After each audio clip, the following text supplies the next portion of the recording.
And welcome to the Institute for Mediterranean Studies of the Foundation of Research and Technology. Our institute is one of 10 institutes of the Foundation of Research and Technology, the best research center without any modesty of Greece. And we are the only humanities institute. We have the problem of the privilege and the problem of being in the old town of Rethymno. Usually it's dogs barking. They love our lectures. So, as I was saying, that we are one of the 10 institutes of the Foundation of Research and Technology, and we are the only humanities institute. We have 10 research groups, and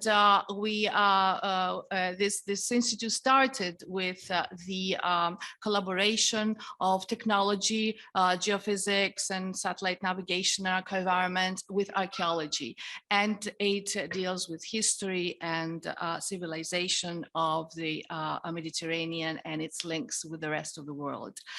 Now, this is a wonderful opportunity that Professor Dimitris Bosnakis is opening for the IMS, for the Institute for Mediterranean Studies.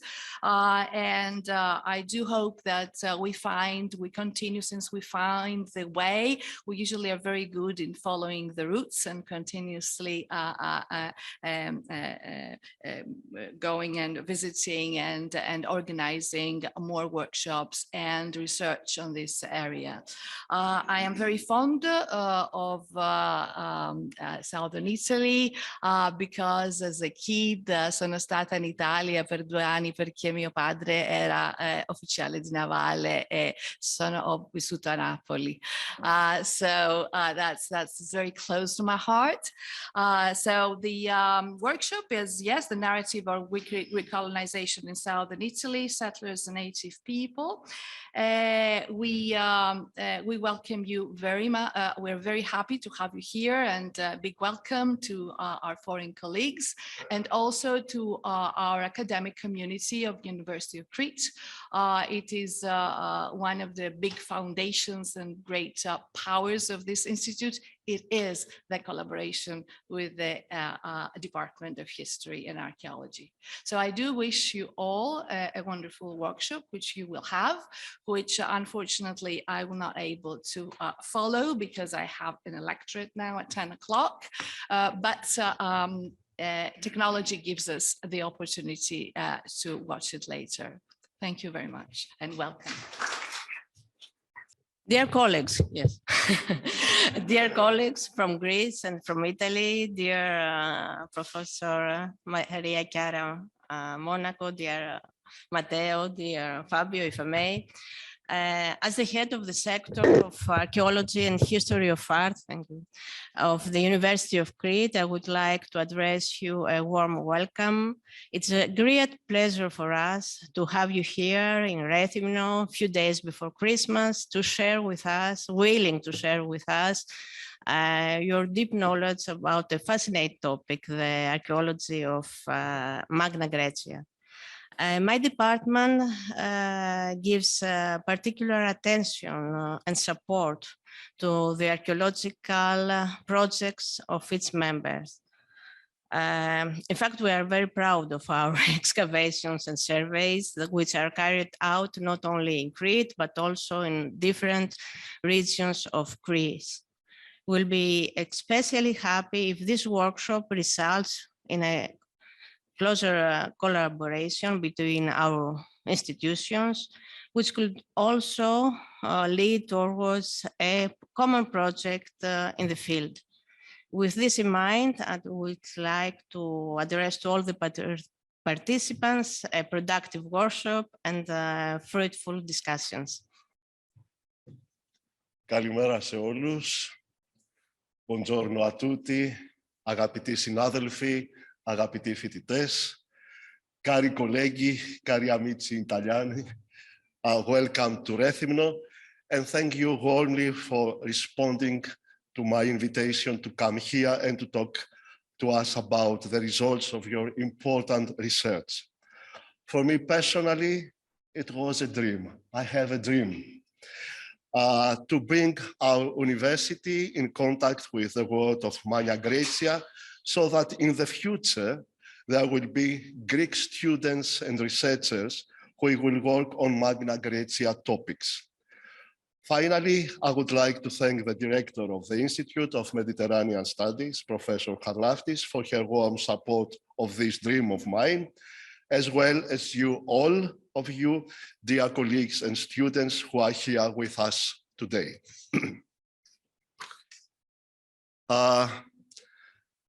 Before I begin with the topic of my presentation, let me briefly make a few introductory comments on the issue of Greek colonization in the West, the term Magna Graecia, and the religion and cult practices in the cities of the colonies, summarizing somehow the prevailing views in recent literature.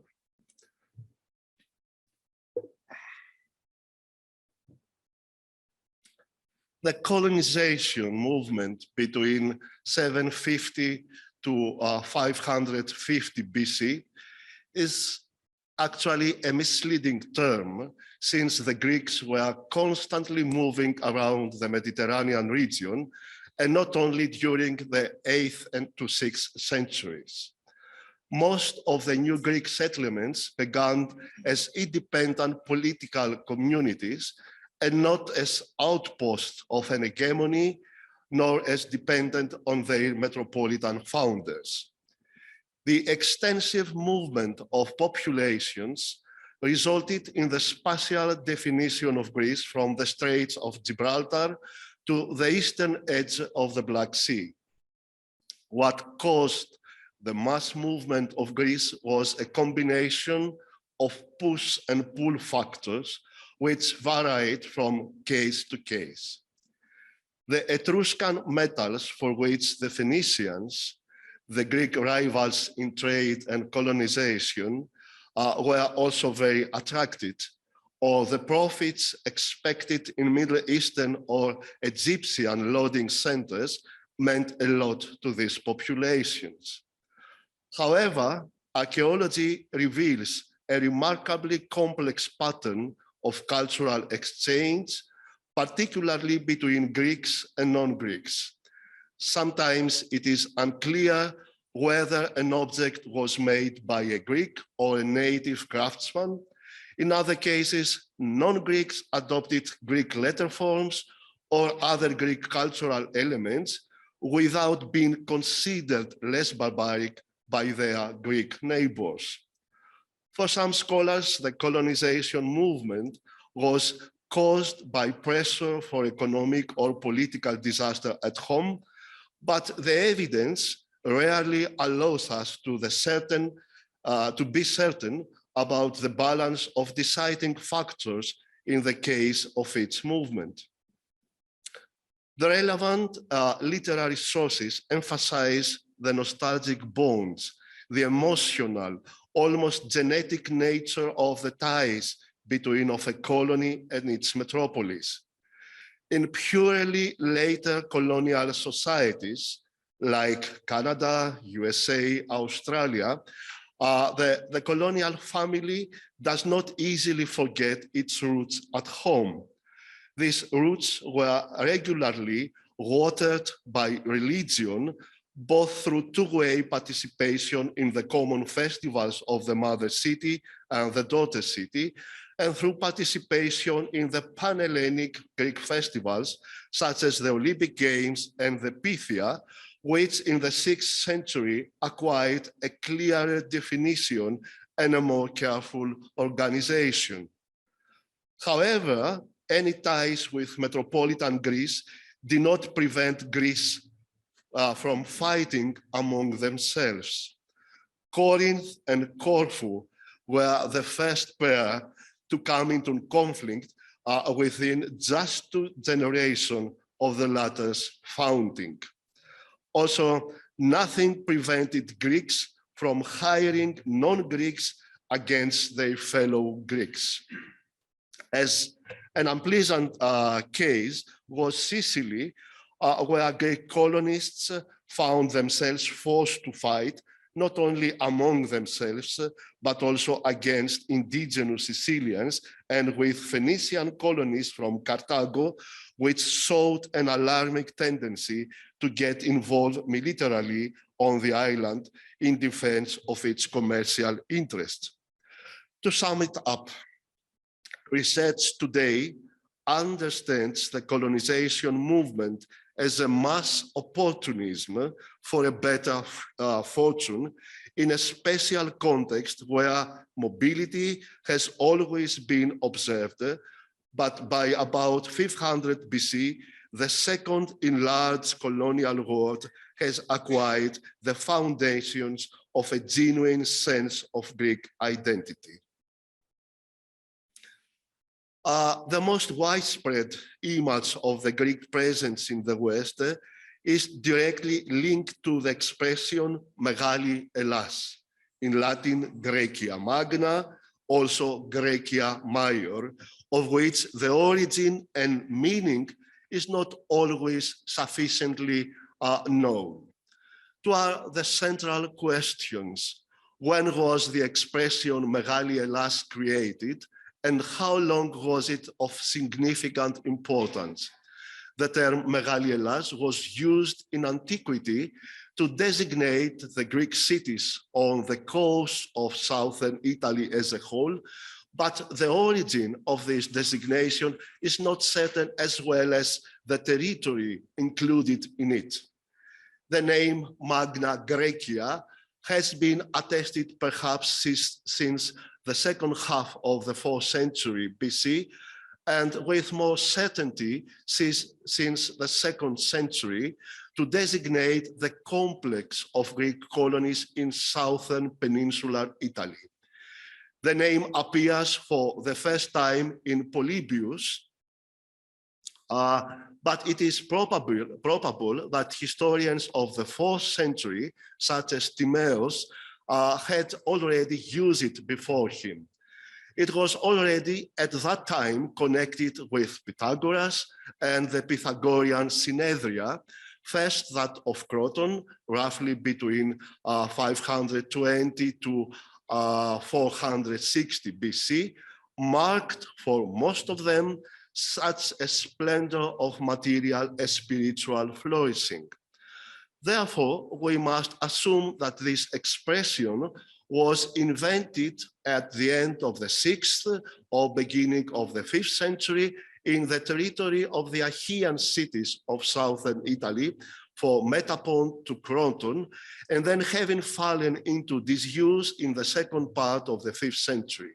It was exhumed and revived by the historians of the 4th and 3rd centuries, who use it now with exclusive reference to the material prosperity achieved around 500 BC by the Greco-Italiot cities, now linking it to the beneficial effect of the Pythagorean reforms and institutions. As for the extension of this name, there is no doubt that it must have originally embraced no more than the territory of the Lucano-Bruttian coast, from Metapont or perhaps from Tarant to Locri or Reggio.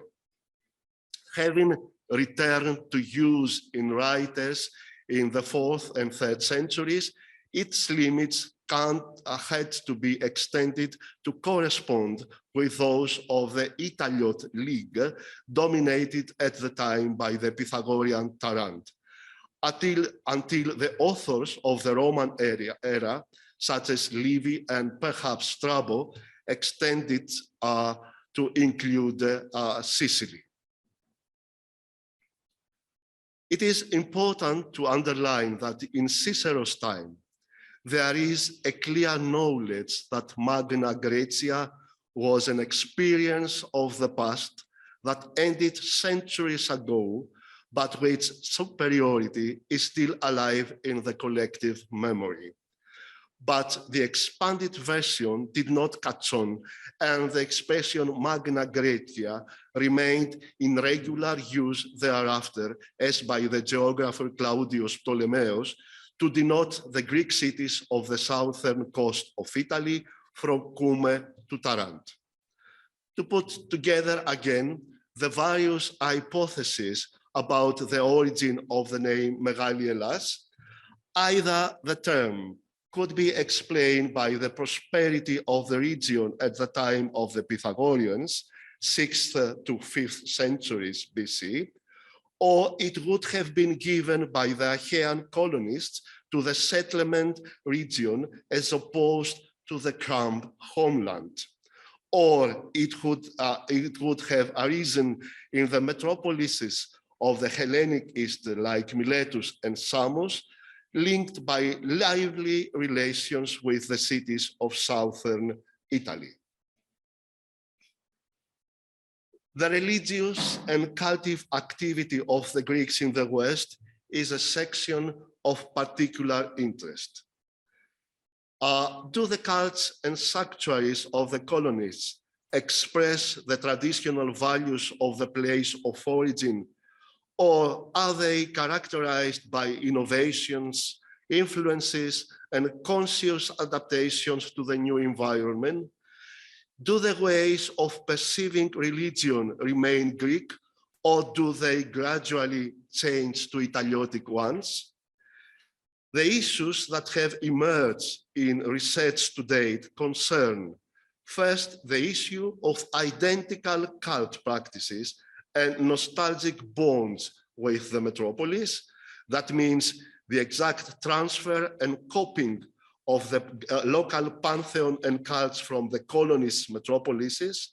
Second, the establishment of a new type of cult, such as that of oikostis. And third, the introduction of former family and private cults at the public level, possibly for the purpose of political power. The cultic influences from the natives due to coexistence or intermarriage in the new urban environment, as well as the architectural peculiarities of the monumental temples in relation to the corresponding buildings of the rest of the Greek world, are also some further complementary issues. Religious movements such as Pythagoreanism and Orphism in colonial communities from the 5th century onwards, as already mentioned, have also attracted the interest of scholars for various reasons. My main presentation today is not a research paper, but could become a future research project on the stratigraphy, so to say, of public cult practices and the survival of peculiar components in contemporaneous religious festivals in the towns of southern Italy and Sicily with ancient Greek past. I will attempt to focus on ritual elements which prima vista connect or recall or give us at least the impression that they have an archaic substratum, even if we cannot precisely identify it. In Greece, at least until the recent past, local folklorists used to make references to elements of religious rituals that they believed to be survivals from ancient Greek religions. However, I have the strong impression that in the geographical area of the Greek colonies in the West, in Magna Graecia and Sicily, at least some original cult structures were better preserved, perhaps because coexistence with other populations made the Greek communities more solid and resilient, or perhaps because Catholicism was more open and flexible in assimilating other cultic elements and giving them new meanings. For example, the existence of a cult statue and its procession through the streets of the city is a striking example of differentiation from the Orthodox East.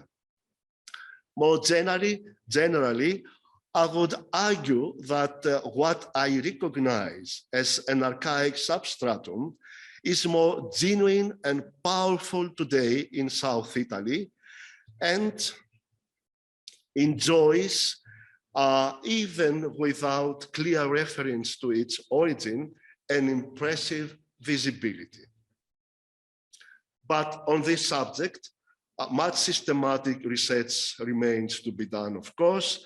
Archaeologists and maybe social anthropologists must develop closer cooperation and a common methodology to produce truly reliable results better than mine. The first case. The first case I will mention is the Festival of Honor of San Calogero in Agrigento. The celebrations last 8 days, from the 1st to the 2nd Sunday in July. According to tradition, San Calogero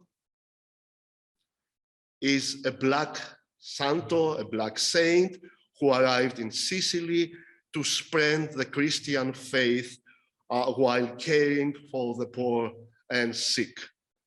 He even cured the latter with sulfurous waters of the volcanic caves, now are known as Terme di Sciacca, also Stufe di San Calogero.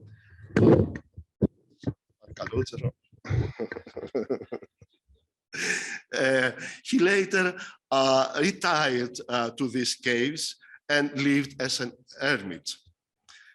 The feast day begins at first light with the sacred mass, the alborata, and the traditional firing of firecrackers. At noon, a huge palanquin, palanchino, supported by very strong men, the supportatori. Oh, no, maybe that is better. Of supportatori, on which the statue of the saint is carried, passes through the older streets and then returns to the church, only to emerge again in the afternoon, and this time pass through the streets of the center, accompanied by the civic and religious authorities. It is interesting to note that the very dense crowd of assembled worshippers is under the control of a special group of men charged with coordinating the procession, the coordinatori, who could reasonably be likened to the figures identified as the masters of the ceremony in the Parthenon frieze. On festival days, the procession of the palanchino is preceded by the sound of band,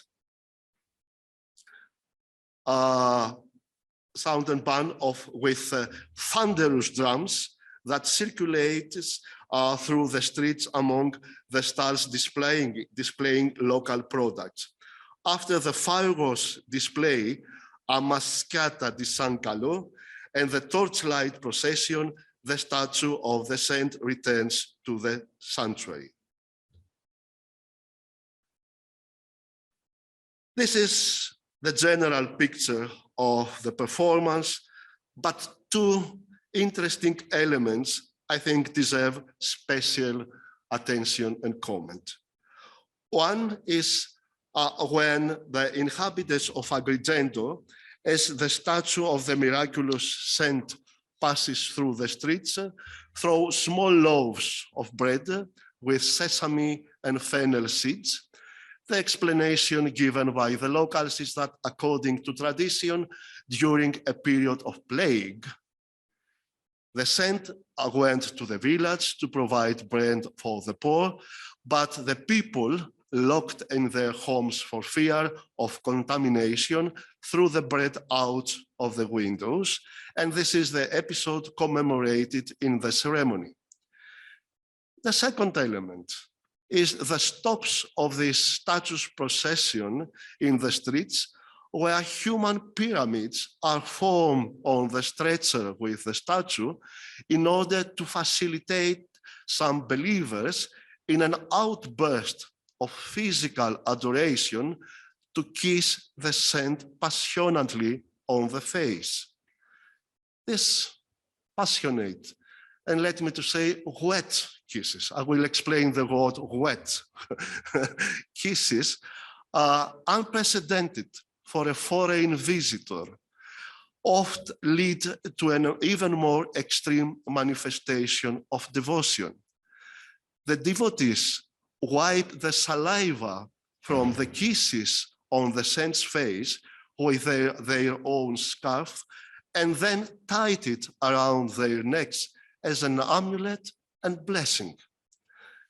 Kissing of icons exists also in the Orthodox tradition, but such physical manifestation of passion and adoration was a new element, at least for me, that I wanted to understand better. This almost ecstatic situation in contact with the saint, in which men and women of all ages and rarely children engaged, seems to me from the very beginning to have this archaic substratum, but it was difficult to understand what exactly was. While I was still trying to digest this overwhelming religious experience in the following days, I found a book in the city's bookshops by my favorite Sicilian author, Leonardo Sciascia, entitled Feste Religiose in Sicilia.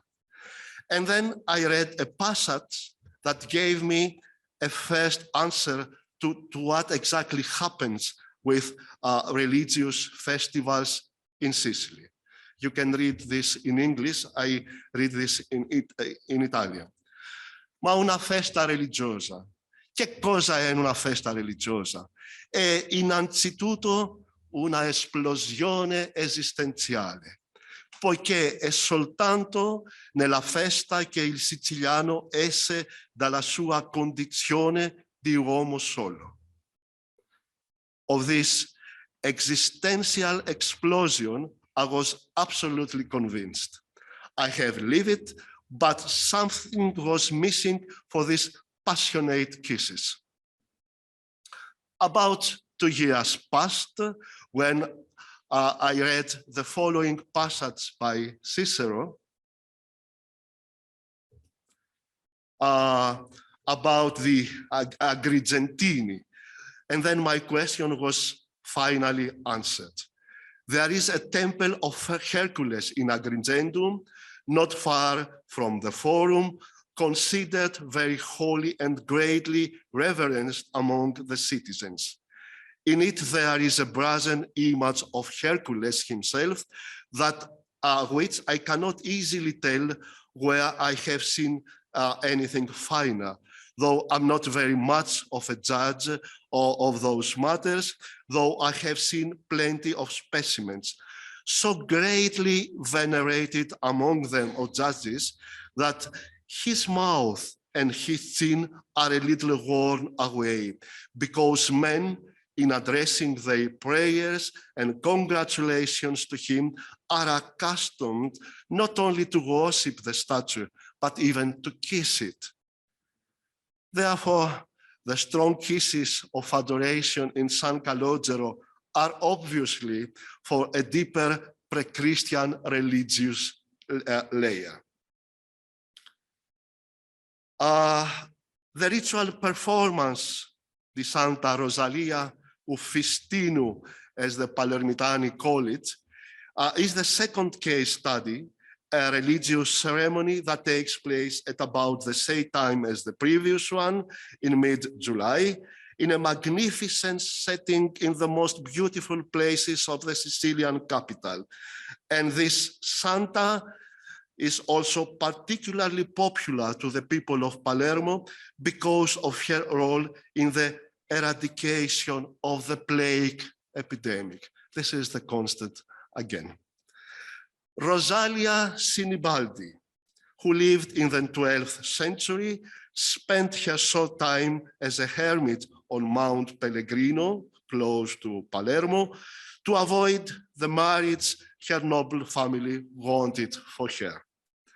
According to tradition, 4 centuries after her disappearance, she appeared again to a hunter during the Great Palermo Plague of 1624.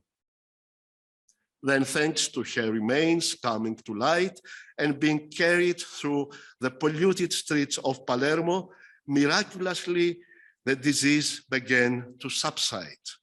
The population formed a procession behind her remains, and Rosalia was considered una santa. Participating in this amazing ceremony is a unique experience as well. The popular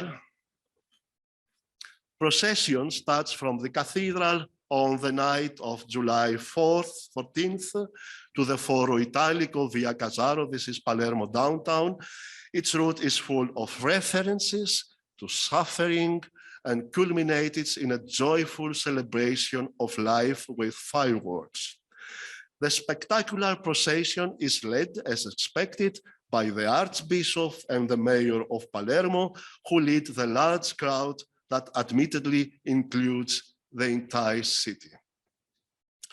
At the center of the procession is a luxurious float bearing the statue of Santa Rosalia, which is built year after year.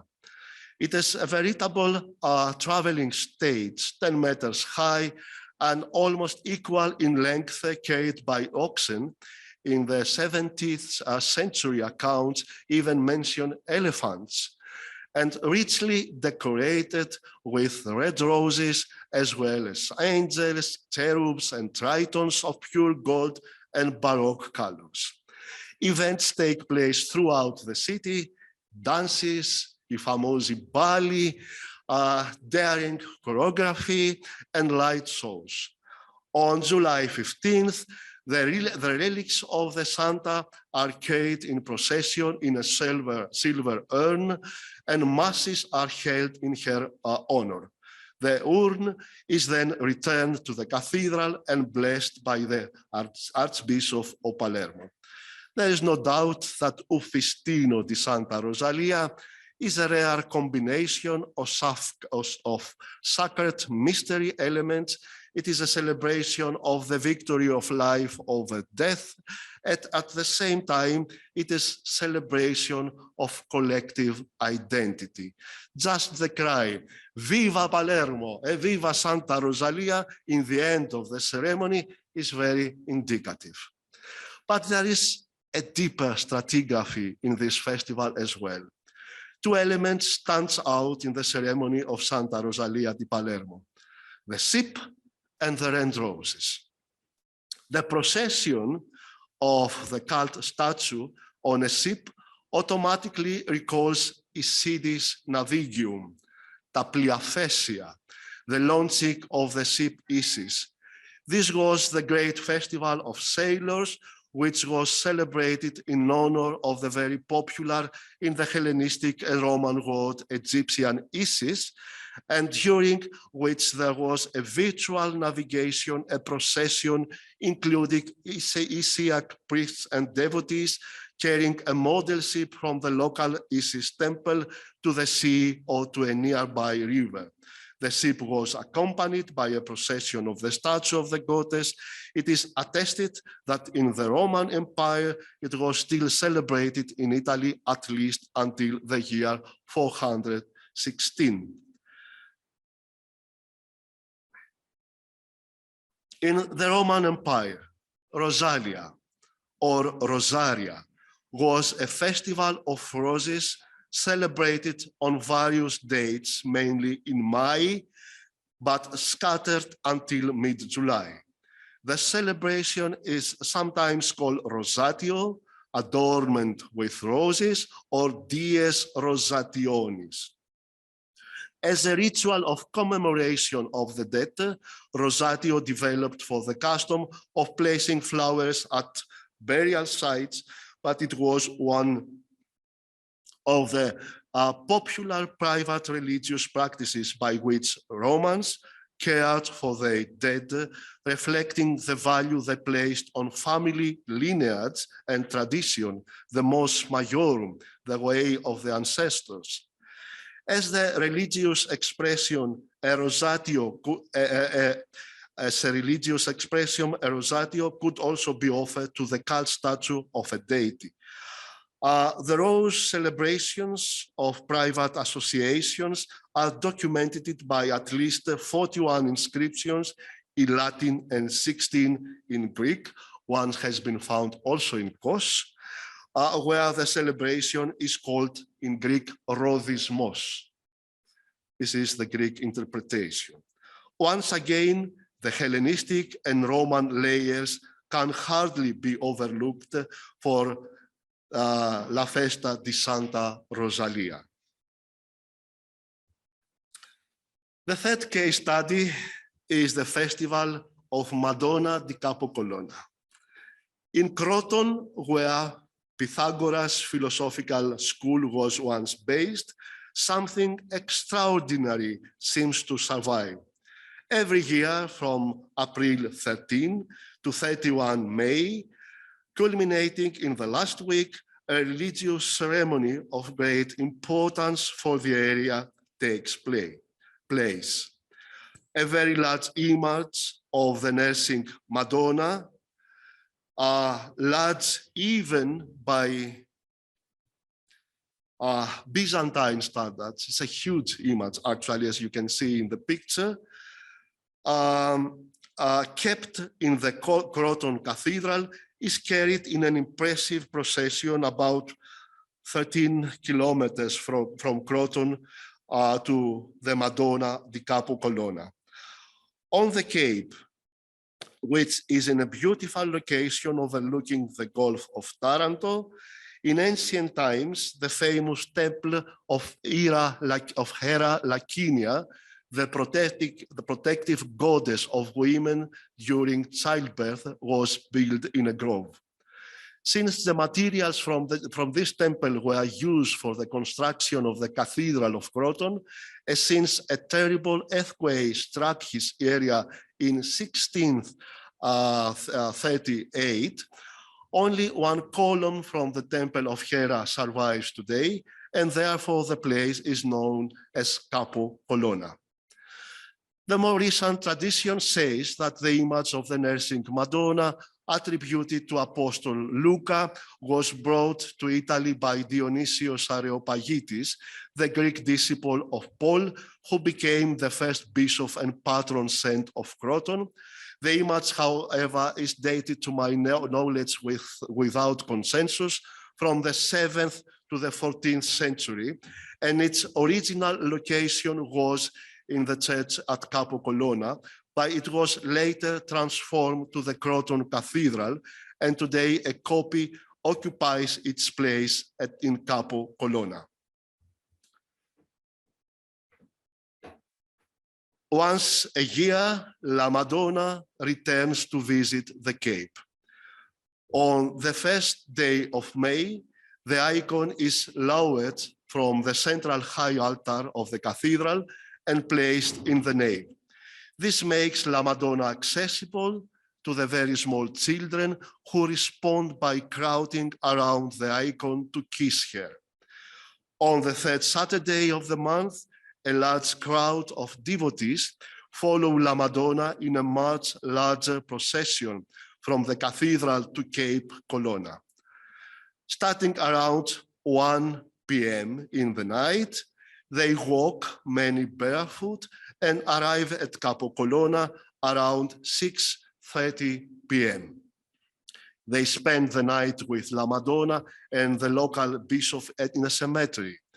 At dawn, the journey continues, arriving in the old sanctuary at first light. Having spent a day in her old home, La Madonna returns to Croton by the next night. This time she is transported by boat, accompanied by a fleet of fishing boats illuminated by torchlight. As she enters the port of Croton, she is greeted by music and fireworks. The fishermen thus ensure the Virgin's protection for their journeys at sea. But every 7 years, something even more special happens. The procession takes place in a carriage drawn by 2 white bulls born and bred in Metaponto.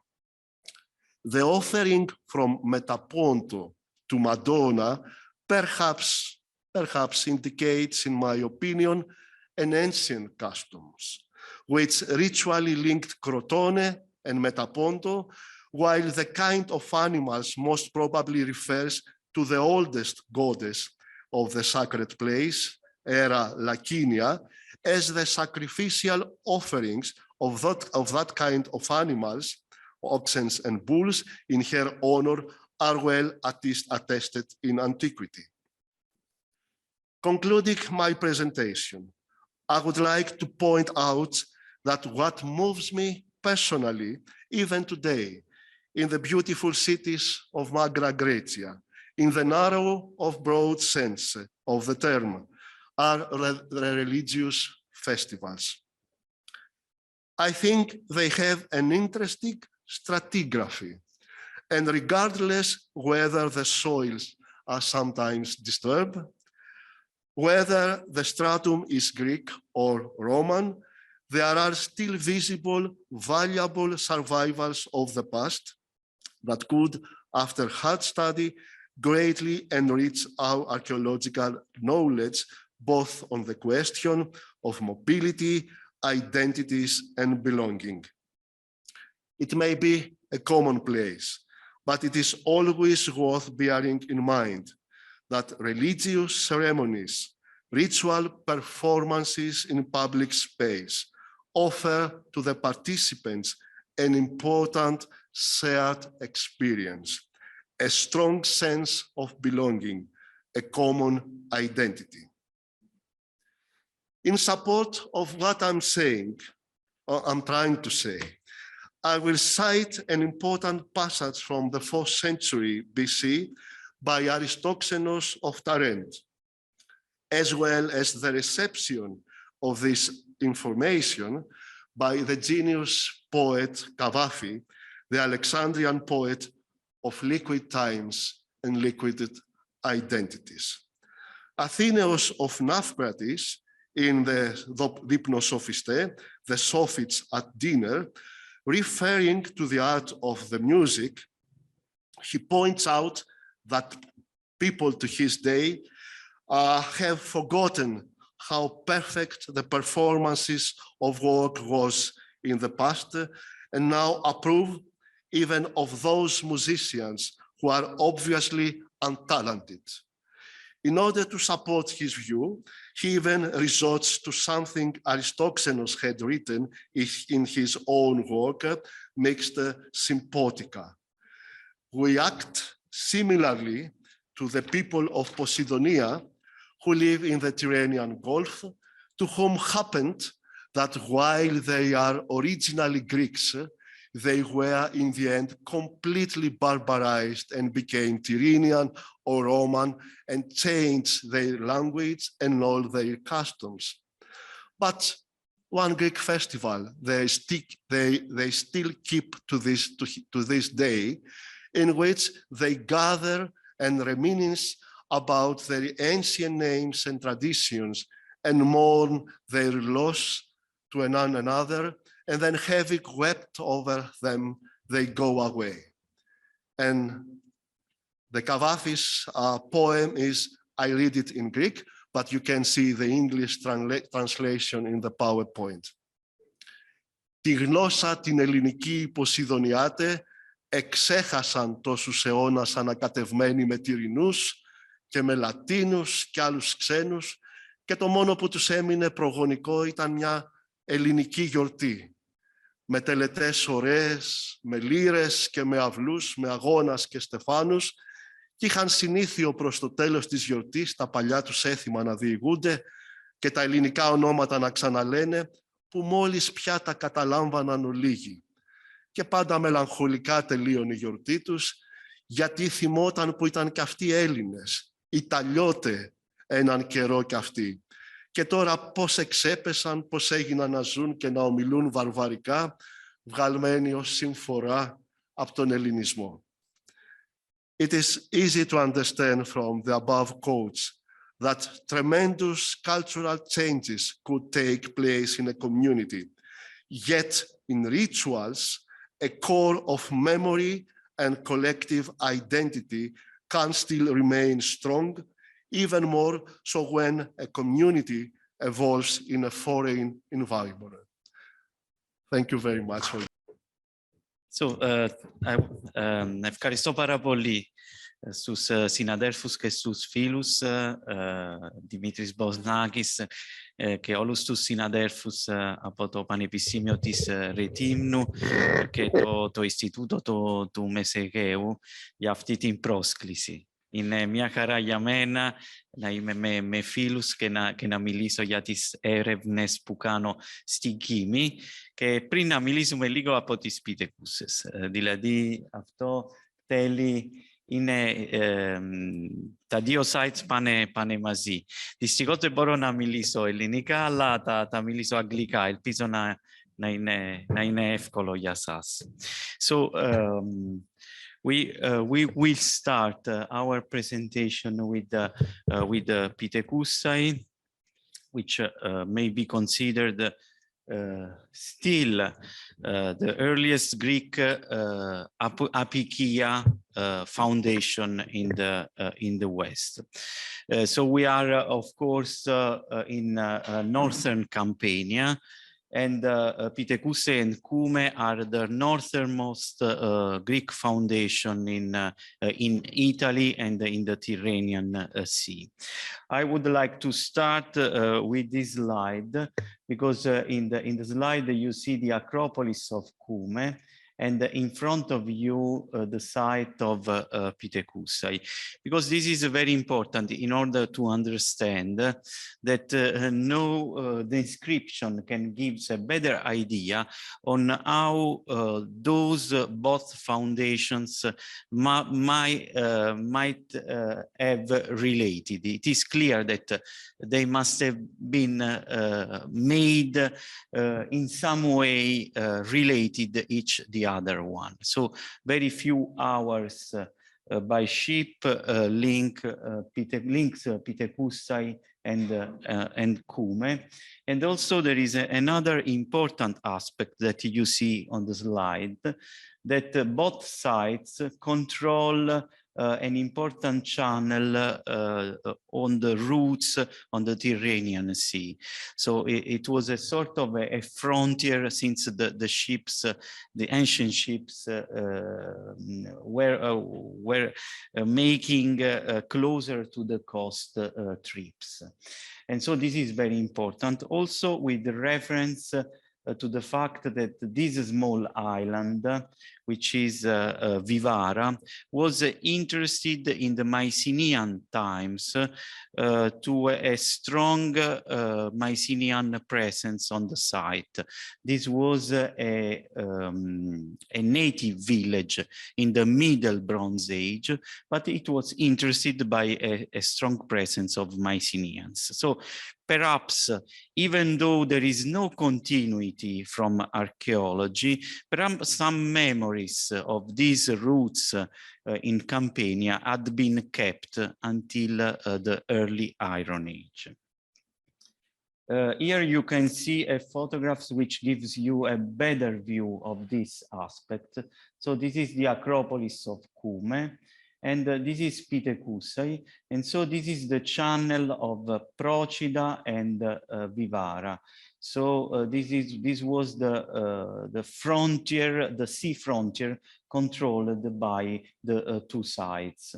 Also in this photograph you see the Misenum Cape, which was the northern limit of the Gulf of Naples. This area, all this area, was named in antiquity as the Phlegrean Fields, coming from the ancient Greek name Phlegraion Pedion, which means the plain which is firing, because of the volcanic character of both Pietekuse and this region. But we will be back on this aspect. Now let us start by a chronological assessment. It is a little bit complicated. I'm not going to go deep in the beginning from this point of view, because the foundation date of Pietekuse and Cume has not been established by literary sources. Everybody knows that the foundation dates that we have mostly depend on Thucydides' Archaeological. However, since Thucydides is speaking about Sicily and not about Campania, we don't have the foundation dates of Pietekuse and Cume, but these dates depends on other literary sources, as we will see, but also depend on the picture of archaeology. Mostly, everybody knows, on the relative sequences of Greek geometric pottery. So this is the coal stream system, which links the relative sequence of Greek geometric pottery to Thucydides' date. So in the sequences of Greek geometric pottery, as we will see, we have earliest late geometric, end of middle geometric to late geometric pottery, earlier than those of the Sicilian colonies. So it is still very likely that Pietekuse and Cume in Campania were established a little bit before those in Sicily. The earliest Greek colonies in Sicily are Naxos, which is a Chalcidian Euboean foundation, and Syracuse, which had been established by Corinthians. As Dimitris said, one first important aspect is the relationships with the natives. What has happened in the moment on the colonial process of the foundation, and what had happened before that foundation? Which kind of population of settlement found the colonists before the establishment of the Apoikia? We will deal about this aspect on both my presentation. Firstly, now on Pietekuse, and after we will be speaking on Cume. We know that Ischia, where Pietekuse was established, had been inhabited both in the Bronze Age and in the early Iron Age. We know it from the archaeological evidence. In Ischia, the most important site was the hill of Castiglione, which was a spur controlling landings, which unfortunately had not been excavated in an extensive way, but Giorgio Buchner's survey had found both Middle Bronze Age occupation as well as early Iron Age occupation. So this pottery, this handmade pottery, is dated to the early Iron Age, but not until the end of the Iron Age. That means that the settlement of Castiglione had a clear break at a certain point. We do not know exactly if the end of the settlement of Castiglione corresponds to the foundation of Pietekuse, or if it was it had been the result of other phenomena. In the first case, it would imply a strong impact of the Greek foundation on the settlement of the site. Unfortunately, chronology of early Iron Age local pottery is not so well established as the Greek one.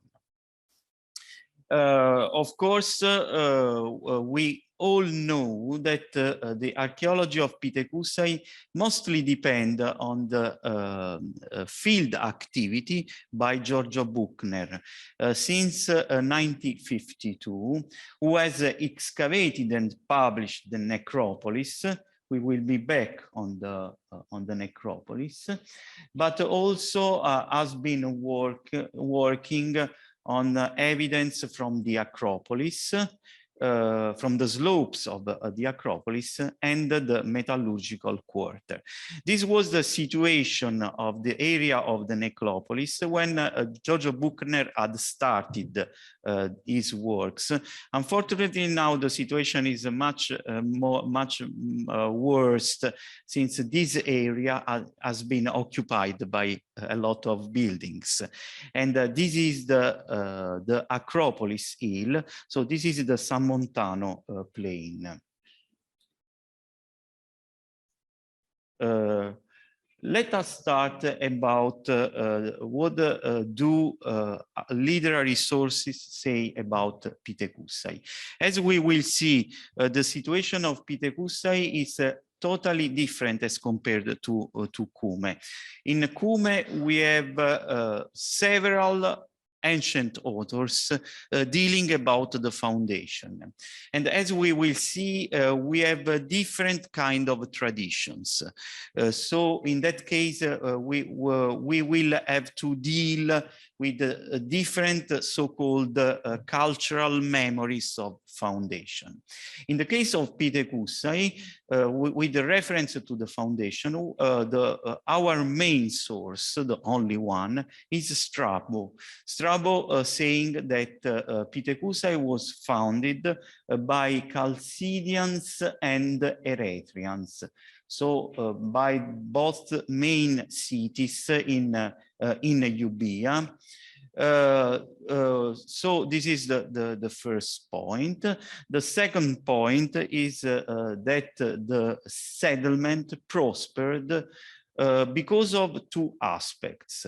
The fertility, the eucarpia of the soil, and the activities of goldsmiths, even though we must confess that the term Cruceia used by Strabo has been still also recently been a discussion. So it makes reference to two aspect of its economy: agriculture on one hand, and on the other hand, the metallurgical activity. Dimitris was speaking about the importance of this aspect, generally in the Greek colonization, but also with special reference to the interest of Euboea, which was interested on this aspect. And other two important points are that a stasis, an internal dissension, was the reason why these groups abandoned the island, but also with the reference to earthquakes and eruptions. So there was a strong problem of volcanic activities, which refers to Pietekuse. Again, we will be back on this aspect, which was the aspect of the site. The site was occupying a small headland with the defended cliffs on the side, which made the possibility of landings, of two natural landings, the one on the San Montano Bay and the other one on the Lacquameno shore. This was the peculiar situation of early Greek and Phoenician seashore settlement. And as you see here, this area was occupied by the cemetery, so the San Montano plain, and the hills nearby were occupied by other areas of the site, especially the metallurgical area. So here you have a map of the site with the Montevico Acropolis, where the core of the settlement was established, the San Montano Valley with the necropolis, and the suburban, let's say suburban areas with the metallurgical quarters. What we must say about our knowledge of Pietekuse is that this area has never been excavated in a systematic way. This is because of the presence of modern buildings. So we must confess that our knowledge of Pietekuse mostly depend on the funerary perspective of the necropolis, which has been excavated in two moments by Giorgio Buchner. We have only one evidence from the main evidence from the Acropolis, which is a dump which has been excavated here. That is the so-called Gosetti dump. And here we have the areas that we will be back of the quarters. I will start by dealing with one aspect, referring, everybody knows the crater, the so-called shipwreck crater, but I would like to focus on the imagery of the colonization process, which is referred by the colonists. This is a very well-known crater depicting a shipwreck which has been painted in Pietekuse. It is in local clay, and this refers to the dangers of sea travels. So this is an important aspect we must keep in mind when we approach the problem of colonization. But also depictions on Greek geometric pottery in Ischia raise an important problem regarding the social composition of the site. As we will see, there is a difference between Pietekuse and Cume. However, we must stress that the depiction on local craters make reference to horses and especially to horse breeding, such as in this case, that makes reference to the symbols of elites in the motherland, in Eretria and in Chalcis. A still open problem, I will be dealing quickly, refers to the interpretation of the name of the site, Pietekuse. The question of apoikiai names is a very interesting one, because we have different cases. We have, for example, in Cume, the toponym takes the name from one of the motherland. We have, for example, in Gela, this is the name of the river. So this is an important aspect on which I suggest scholars and students must reflect. The question of Pietekuse, the name Pietekuse, is still much debated among scholars, and it was by the ancient authors. So an Hellenistic writer, Xenagoras, referred the names, which is significantly at the plural, to Pietekuse, that is the monkey. But the problem was that nobody believed that monkeys had ever existed in Pietekuse. And so that's why we have what we usually call a false etymology given by Plinius. Of course, the root of the name is Pitek, not Pit, but a false etymology was given by Plinius, which suggests that it does not come from monkeys, an unbelievable presence on the site, but might be reference to Dolia, that's Pitoi in Greek, because of, and again, we will be back on this aspect, on a very important pottery production on the island, which characterized both the early Greek moment until the Roman period. Modern scholars tend to believe that on one hand, Pietekuse is in some way related to the Euboean sea travels around the Mediterranean, because another Pietekuse does exist on the coast of Africa, in the region of Tunisia, Tarka, and it is related to other Euboean site, making reference to Euboea. So there is possibly some close relationship with the Euboea, but perhaps also in a so-called anthropological perspective. The island of the monkeys was the island of the natives, which were seen as a borderland, people living in a borderland world. So this recalls us, for example, in the imagery of the Odysseus' travels in the West. A second aspect that I would like to record here, that there is a second aspect that we find in the imagery of sea travels and colonization.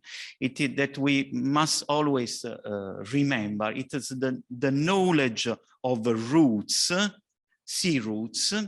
We were speaking about Mycenaeans in this area, but also, of course, depending on knowledge of stars as a point of reference for sea travels, such as in Odyssey 5, for example, Odysseus leaving Calypso's island.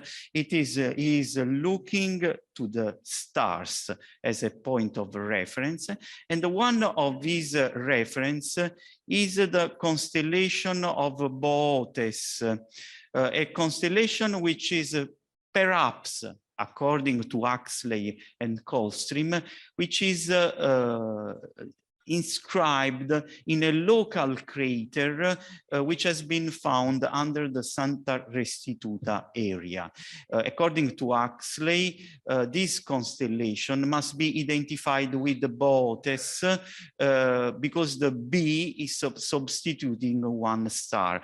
We must keep in mind that Bootes is an important constellation because it was close to the polar star, very close to the polar star, and it has one of the brightest star of all the sky, which is the star of Arcturus. Everybody knows. So there is a knowledge behind dangers and knowledge behind the Greek colonization, and we have some openings into the imagery of the colonization process. But now let us go back to the question of foundation dates. And so we must be back, as we said, on the perspective of archaeology.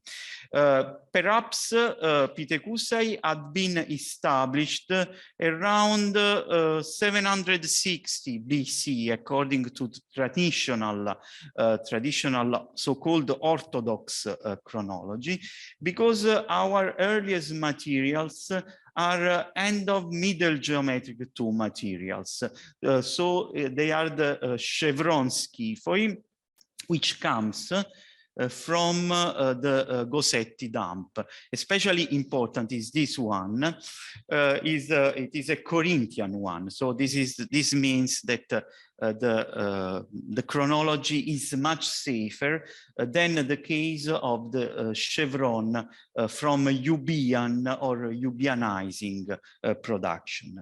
But as we will see also in our next talk, it is not only important the earliest finds that we have, but in the archaeological perspective are the closed context. And so in the necropolis of Pietekuse, we have many burials which date in the beginning of the late geometric one. Several decades of burials. So this means that a consistent group of people had suddenly established on the site. As we will see, there is a strong difference with the colonial process of Cume, which must have been more complex and more differentiating in time. This is something very important to keep in mind, the difference of the colonial processes between Pietekuse and Cume. So most of our information comes, as we said, from the necropolis. 1,200 burials have been excavated, most of them related to the first phase of the Greek apoikia, that is a late geometric 1 and the late geometric 2, that is 750 690 BC. So this is very important because it gives us a picture, of course, not a picture of the settlement, but a picture of the metaphorical way in which the society represents itself in the site. The first part of the necropolis has been published, number 1. However, the second part is going to be published hopefully in the future. Let us now look at the burial customs that Dimitris is very interested, is a great expert on this aspect, which speaks us about the social composition of the site. Of course, it knows a photography of the society, but it is how the society represents itself through the burial customs. And the differentiations among burial rituals gives us a picture of the differences between the so-called horizontal differences, that means class ages, and vertical differences, that is a social differentiation. So the horizontal distinctions are referred through inhumations in amphorae, inhumations in pit, and cremations under tumuli. Enkitrismi were addressed to newborn and infants. Inhumations in a pit were addressed to infants and adolescents. However, cremations under tumuli, secondary cremations under tumuli, were addressed to adults. So they refer to a so-called horizontal distinction, which is clearly referred to a class age organization of the society. But also we must consider, and we will be back on this aspect, a vertical distinction between adult inhumations in pit and cremation under tumuli, which must refer to different levels of the society, or perhaps we will see on the presence of natives among the Greek settlement. We will be back on this. The necropolis of Pietekuse is also very important since we have a relative sequence between the development of the burial plots, because we have burial plots referring clearly to an organization of the society in family, let's say, in a family scene. So we have sequences of tombs, starting from the earliest one cremation under tumulus and an enkitrismos. For example, in this case, a second cremation in tumulus with a pit. And so we are able to reconstruct the sequence of phases, which gives an important relative sequence also among the late geometric 1 and the late geometric 2. So we are able to distinguish several inner phases. The cremation under tumulus was conceived as the deposition of ashes in a secondary deposition taken from the funerary pyre, which were buried in a pit, and they were covered by a tumulus. However, the enkitrismos, of course, is the inhumation of the small body inside a vase, but also pits, inhumation in pits. Let us look at the enkitrismi, which are very important in terms of number. And as you know, this is very important for us to reconstruct the formal burial. Surely Dimitris has told you much about this aspect. This is a very important aspect in order to understand if all the individuals were buried in a certain period. Since in a pre-industrial society, infant mortality was very high. So if we have very few infant burials, this means that there was a strong selection in the access to the deposition. In Pietekuse, we have many enkitrismi related to the clusters. So that means that all class ages had the right to be buried in this. And the enkitrismi, for example, this is a cluster of enkitrismi in the area, were characterized by usually few objects, where a strong presence of amulets is buried. We find both the so-called lyre player seals produced probably in North Syria and Cilicia, as well as the faience objects. Of course, amulets were used as protectors against the souls. This is also a very ancient tradition in Naples. Dimitris knows well the tradition of Monacello. And it is very important because some peculiar vases, which were of course reused as enkitrismi. They were vases used in common life, reused.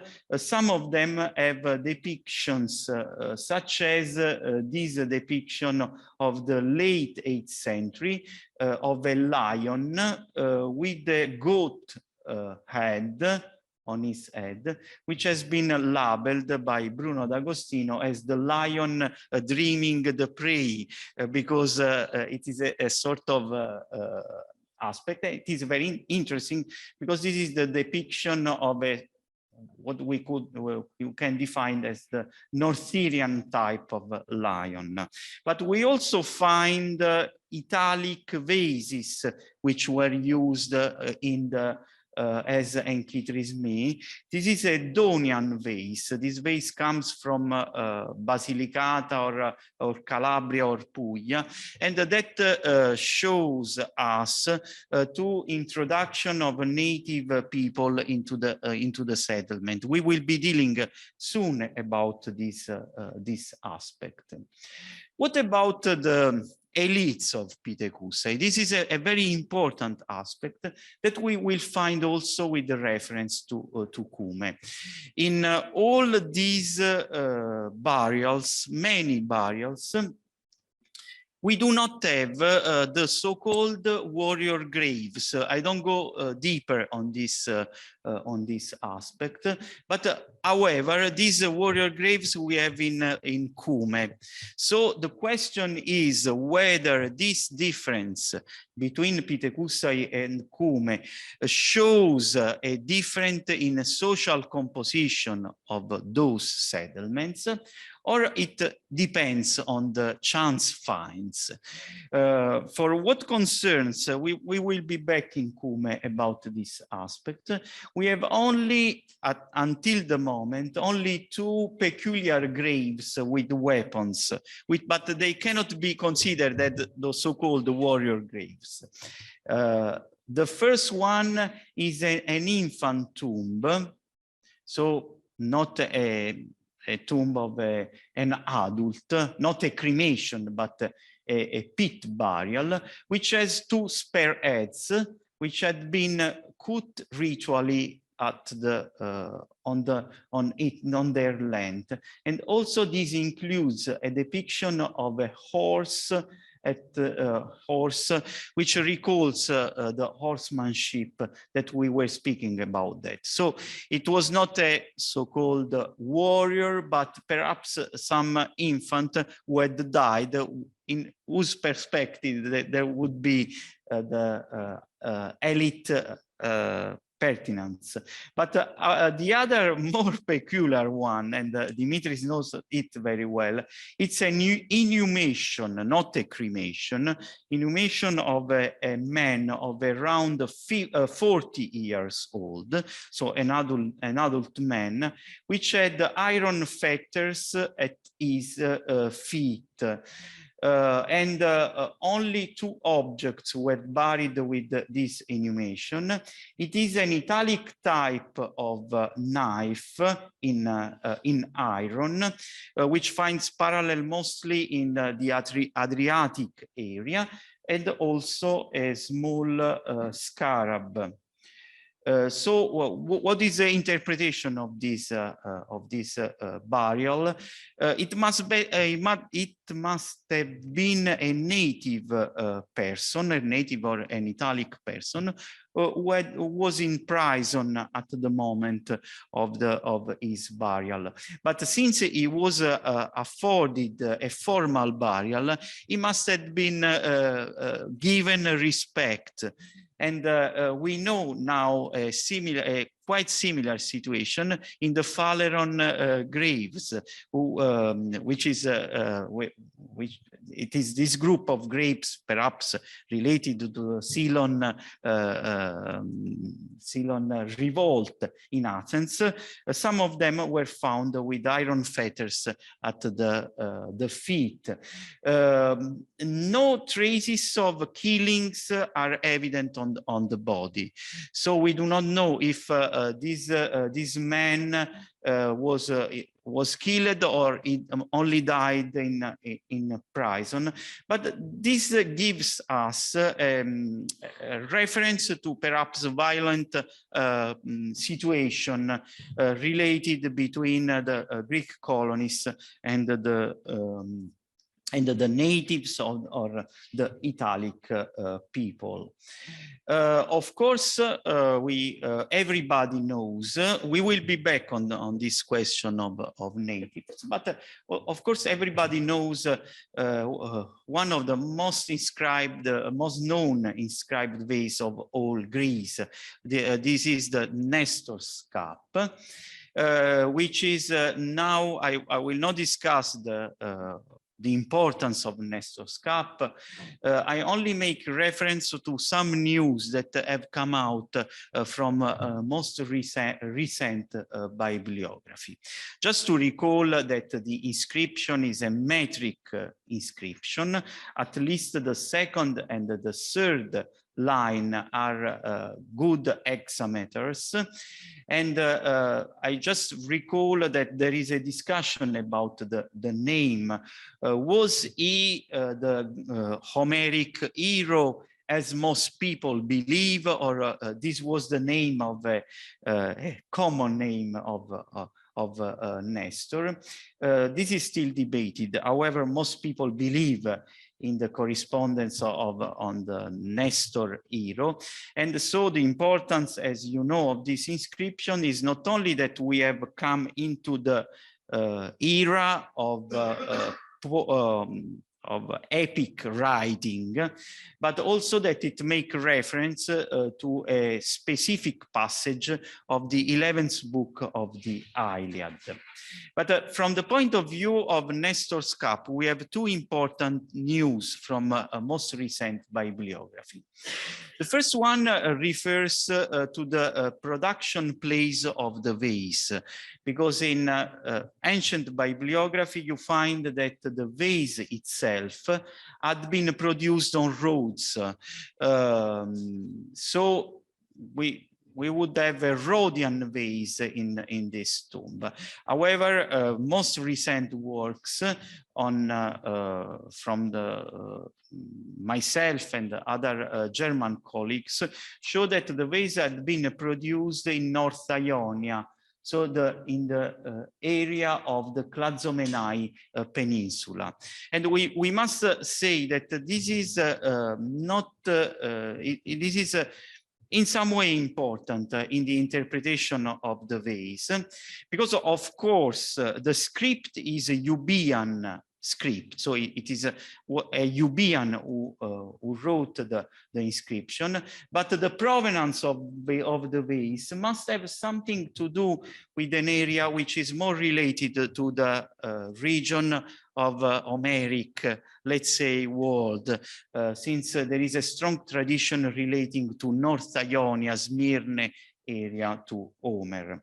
The second important aspect from a most recent bibliography refers to the context, because the context of Nestor's Cup had been considered a very, let's say, rich tomb, because it included 4 craters. That is unusual for a burial of Pietekuse. And one of these craters has an inscription painted before firing, making reference to the god Theo, that means Theou or Theoi, so in some way related to religious aspect. The most amazing aspect appeared to be the fact that this tomb had been analyzed from the anthropological point of view, and the anthropologist had identified an adolescent as the owner of the burial, tomb 168. So we would have an opposition between the rule of inhumation of adolescents and a cremation here referred.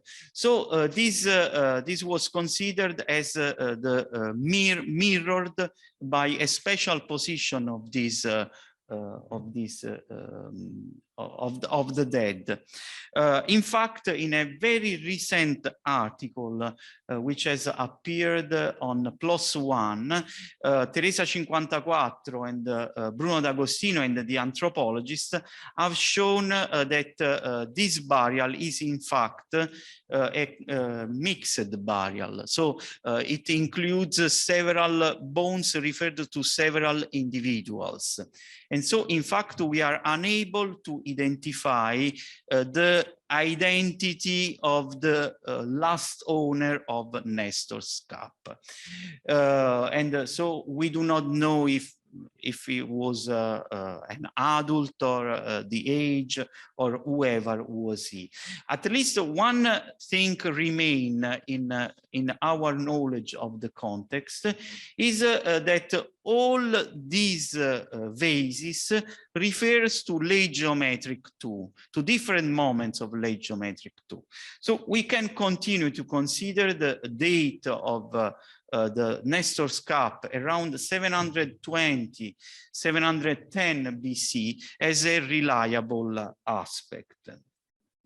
Let us now come back to the native people, and this is very important because we are dealing about an important aspect of Greek colonization.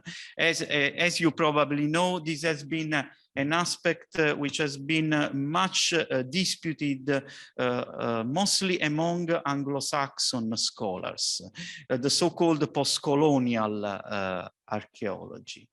The picture of Pietekuse has been enriched in the last years by several works on this aspect, mostly of Teresa 54 and Luca Cerchiai, which have, and also Bruno D'Agostino, which have shown that the native presence in Pietekuse was a consistent one. And the natives were buried mostly in the surrounding area of the cores of the clusters. So it means that these natives were related, were accepted in the local community. The native presence is shown, for example, by specific vases of local production, which are, for example, these so-called spiral amphorae in Pasto ware, and also by inscription, the well-known case of the Ames Oinokoe, where Ame is an Etruscan name. So when we speak about natives, we must speak not only about local natives, but of foreigner people coming from several regions of Italy, from probably Etruria, from the Basilicata and the Puglia and Calabria, and etc. Of course, an important aspect refers also to the female presence in the local community. Most females were in some way related to the natives, and this is shown by the presence of the fibulae, which are the only remnant part of the dress, and which must have been a local dress. So the image of the society of Pietekuse must be considered an image of an open community. We can say a Greek community, but with the strong acceptance of local people. Perhaps we have the double phase of the colonization process, including the feathered man on one side, but also of a community which was very inclusive from the point of view of the native people.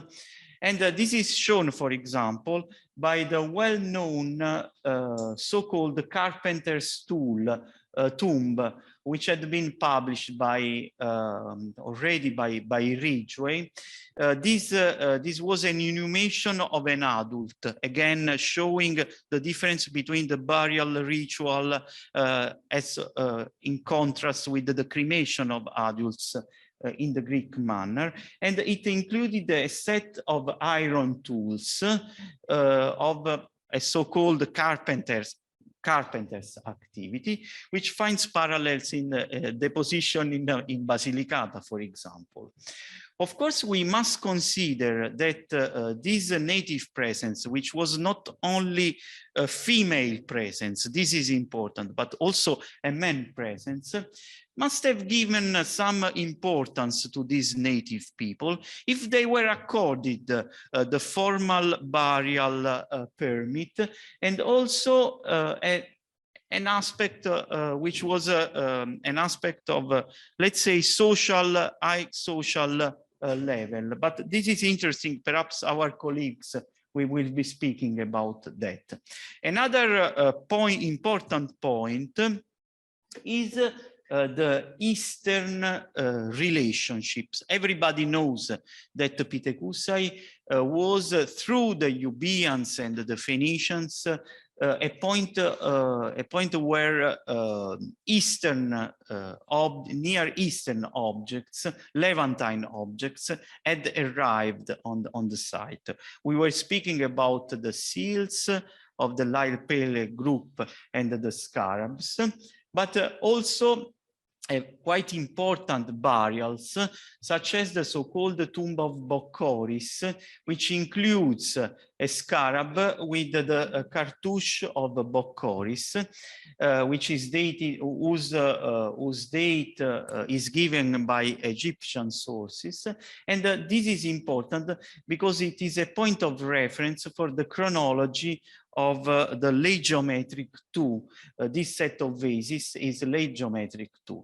But Phoenicians must have lived in Pietekuse in a more or permanent way. This is supported by several kind of evidence. Just to mention two ones. One is represented by local production of a typical Phoenician kind of pottery, which is the red slipware. So in Pietekuse, we find both imported red slipware from the Levant, as well as locally produced dishes in red slipware.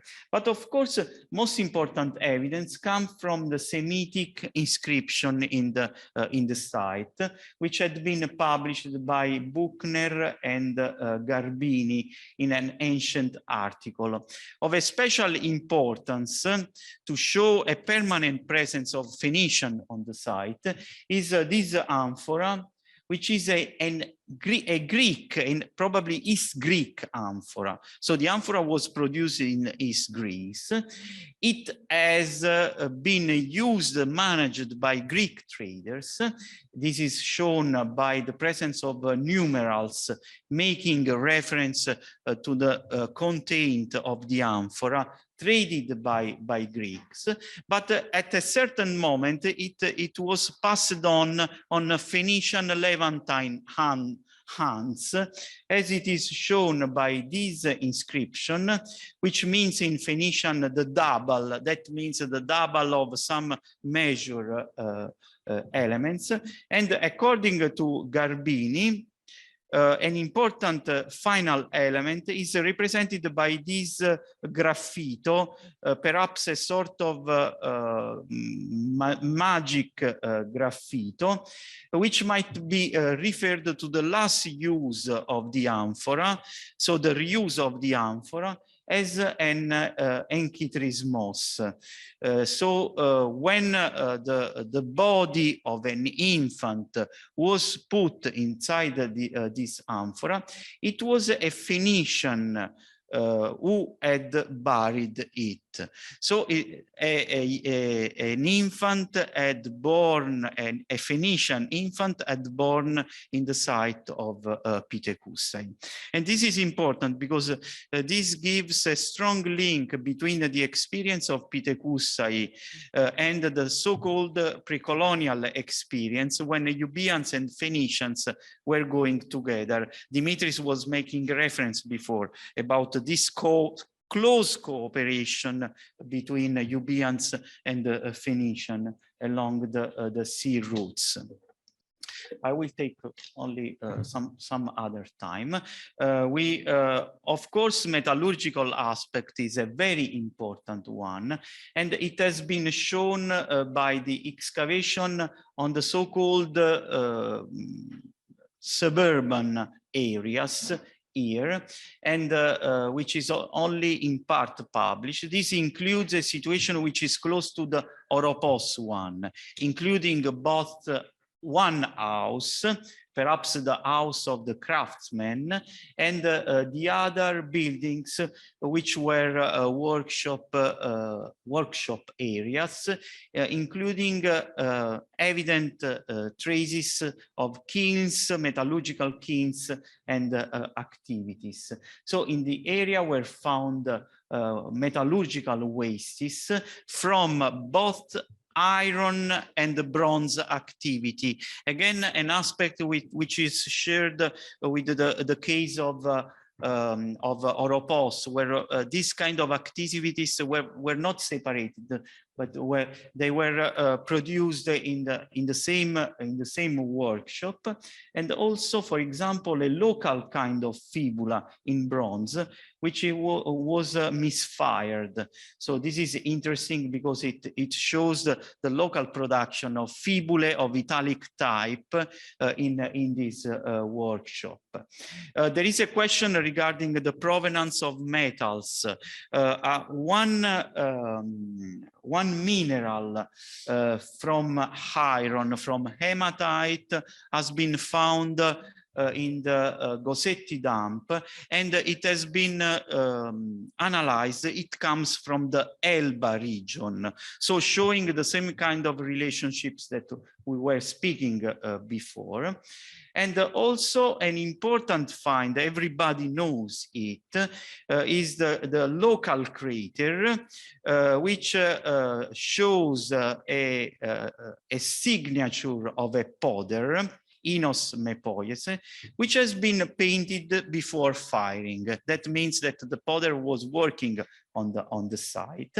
And this is the earliest inscription of a craftsman from all the Greek world. We are in the late geometric II moment, in the late 8th century BC.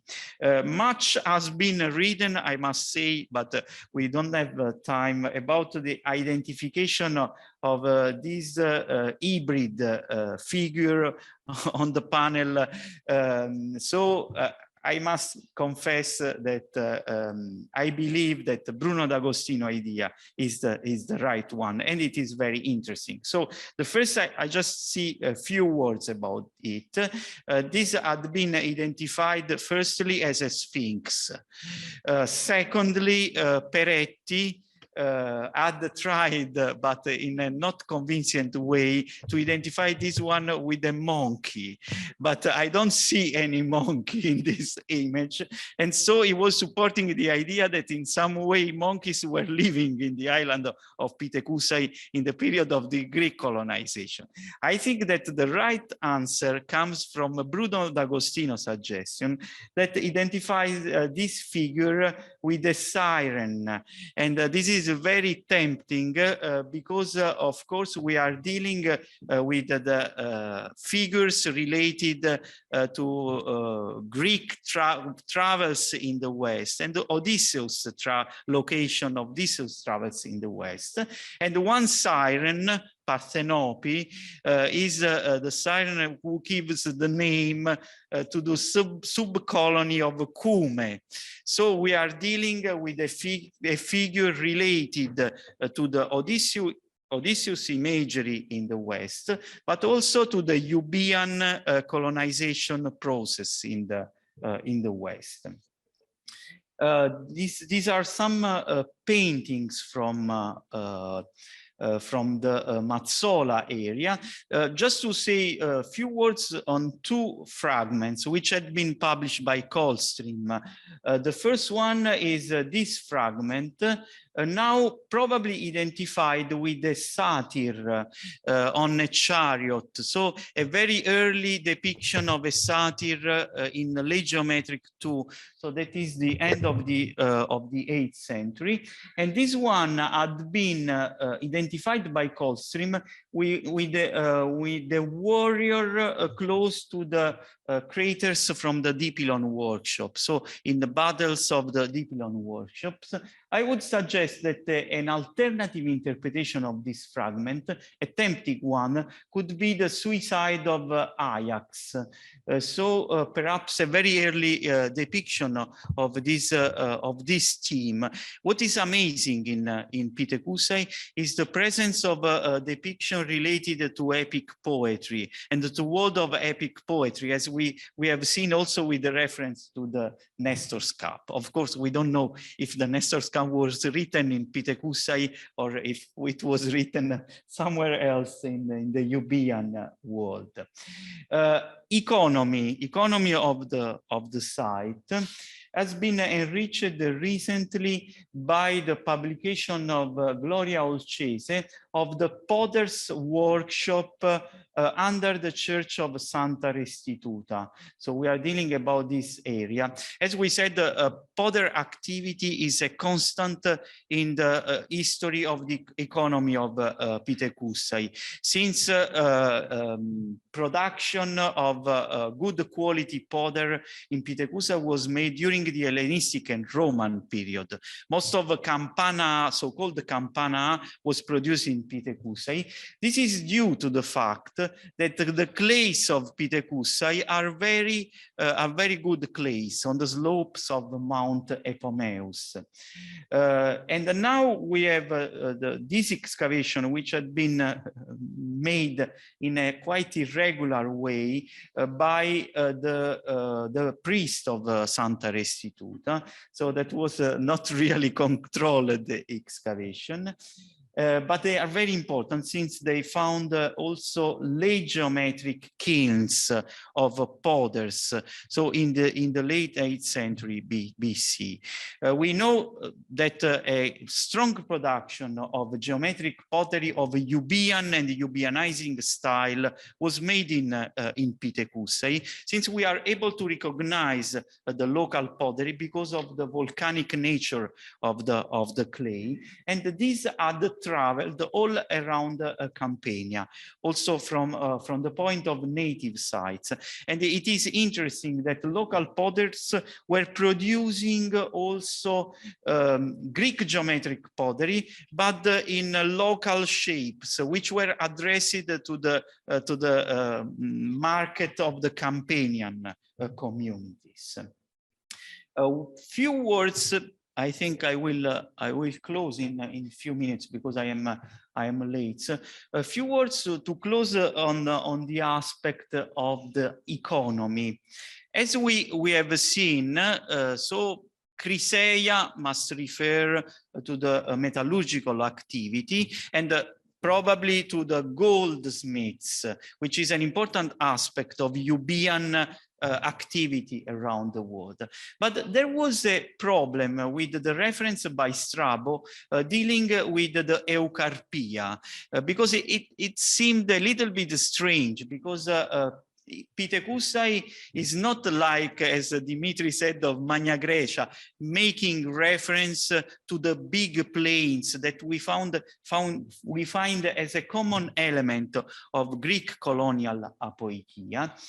And so that seemed a little bit strange. However, Jean-Christophe Sourisseau and other scholars have made good points on the hypothesis that very good local wine was produced in Pietekuse and exported on their amphoras.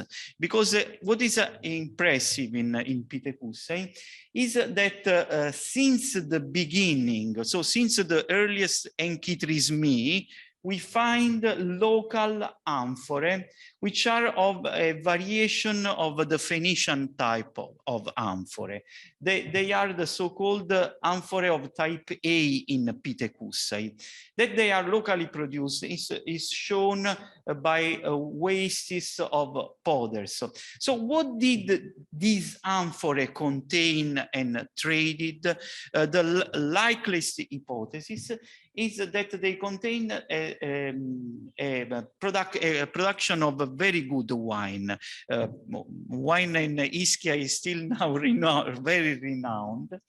And it is impressive how this amphorae had traveled around the central Mediterranean in the system, including Euboean and the Phoenician Carthaginian system. So we find, for example, in Carthagena, in Campania, in Sicily, and recently probably in a very important shipwreck that it has been found at Malta, including Pietekusan amphorae. So we can reconstruct a local production of good wine which was produced in the fertile slopes of Ischia. The volcanic ground is good for production of wine. And so it gives an important perspective on this aspect, probably which is shown through the amphore. Amphore, I just want to say a few words on this aspect. After I will stop. Amphore in Ischia show a commerce including amphore from all over the Mediterranean. So which mirrors the Euboean and the Phoenician system of relationships. So we have Phoenician amphore. Produced in Phoenicia, but we have also amphore from northern Aegean, from the area of Methoni, which have been published recently, and of course East Greek amphore, Chiot amphore, and Attic amphore of the SOS type, and etc. In some cases, we also have some windows into the phenomena of so-called archaic trade. This is an Attic amphora, which is legiometric Attic amphora of the SOS type, which has been proven by Jones analysis as an Attic product. As you know, Attic amphora were not only SOS amphora not only produced in Athens, but this was produced in Athens, and it is inscribed in Chalcidian alphabet, because this is the Chalcidian lambda, making reference to Leia, that in Greek means the booty.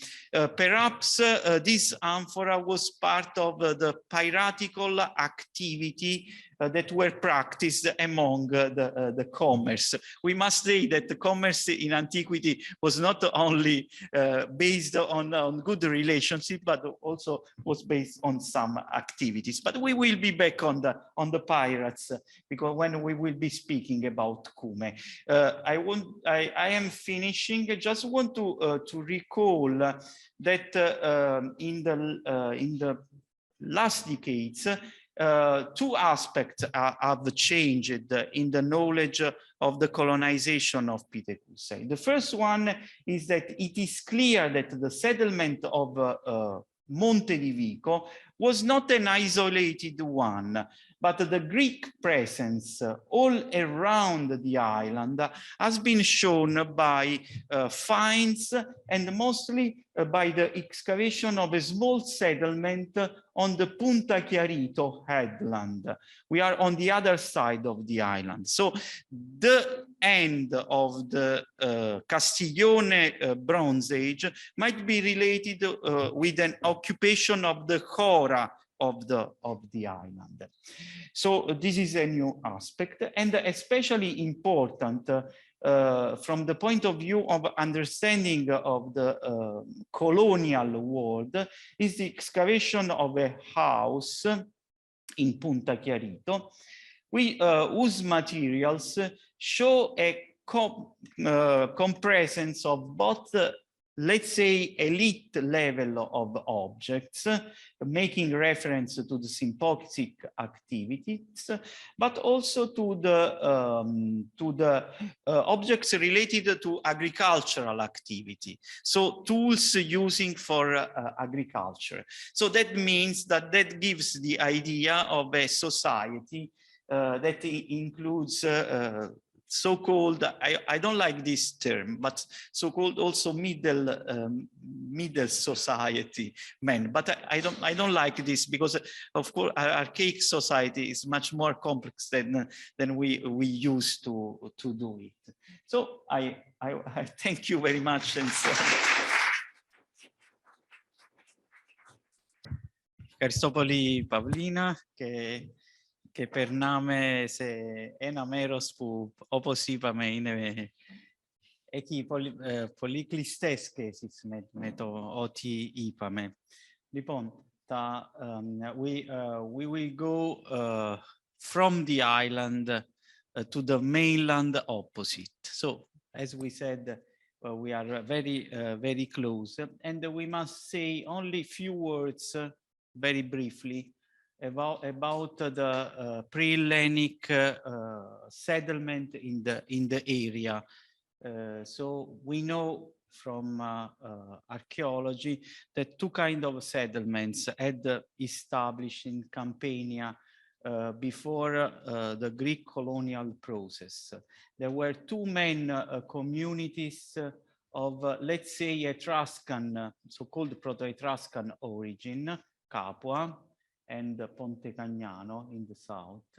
But otherwise, the other part of Campania was inhabited by people who were called by literary sources as the Opitians, for example, Thucydides called Opitians, or they were parts of the so-called Ausonian people living in the northern part of Campania.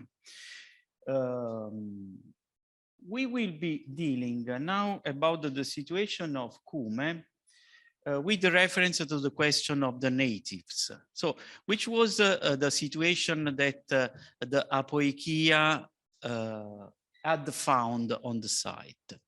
So we must say in the beginning that the situation was in part similar, in part different from that of Pietekuse. Because as we said, in Pietekuse, the island was inhabited during the early Iron Age. And perhaps something happened when the Apoikia was established. But since the finds that we have, the Lacco Ameno site was in that moment not occupied because even though we have a Middle Bronze Age pottery in Lacco Ameno, we don't have early Iron Age pottery in Lacco Ameno. So apparently the Lacco Ameno site was deserted when the Euboeans had established Pietekuse. The situation was different from this point of view in Cume, because in Cume, just let me have a plan of the site. In Cume, the Apoikia occupied exactly the same site of a native village. And this is very important because in order to understand, I think, how the processes were different and the foundation of Cume was more difficult from the point of view of the transition from the native settlement to the Greek Apoikia. So we know we will be speaking that the Acropolis of Cume was the core of the village in the early Iron Age. So it exploited the defended character of the site, and it was a powerful settlement controlling, as we said, the channel of Procida. However, the plain which is just in front of Cume and which will be occupied by the Greek and urban area of the city had been occupied in part by the pre-Hellenic necropolis. So we will come back on this aspect because as we will see, the plain was not occupied only by the necropolis, but also some parts. So, and we will be focusing in part on this area of excavation, which is the excavations conducted by my university, University L'Orientale of Naples. So my first point is similar but different because of the native presence. The situation in Cume is more and more difficult. So our works on the field aim at reading the stratigraphies in the transition from the pre-Hellenic to the native settlement. What do we know about the site? Why Cume? Why Cume was so attractive from the point of view of the natives and after of the Euboeans? Because Cume was, we could say, better than Pietekuse from 2 points of view. Better landings and better agricultural fields. So the present situation in Cume has much changed since the antiquity, because in antiquity, Cume, the Acropolis, was a headland into the sea. So from this point of view, similar to the case of Lacco Ameno, but a lagoon was present north of the Acropolis. This lagoon was connected to the sea by a channel. And so this is the best kind of landing that we were able to find at that moment. And we know that Euboeans were looking for lagoon places. For example, now we know from Eretria workings that these were places which were looked for the very good and protected landing. But also from this point, another point of view, Cume was different because of the presence of a wide agricultural plain north of the city. So the difference is clear is compared to the, let's say, agricultural of fine products, but limited in extension. And this will become one of the most fertile plain of all ancient Italy. This plain was called in the Roman time Campania Felix.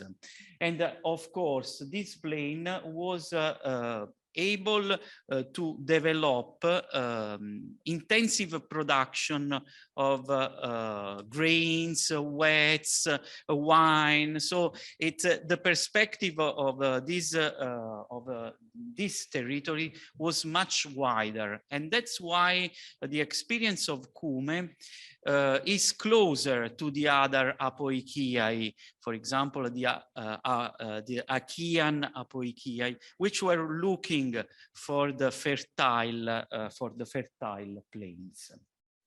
And that's why this site had attracted before the Greek foundation and after the Greek foundation. We start to know that evidence for a fine agricultural activity was not introduced by the Greeks, but was already before the Greeks, because we are starting on paleobotanic analysis on early Iron Age levels. And this show, for example, production of wheat, of grains, and also of wine. So we must know that, that much was not introduced perhaps by the Greeks, but what's already present on the site. So now let us look. It's not working.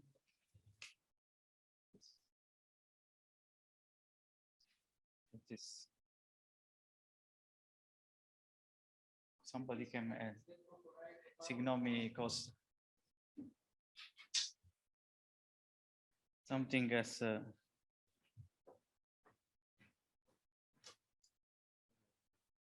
I'm unable to use this one. Ελένη, δεν προχωράει για κάποιο λόγο.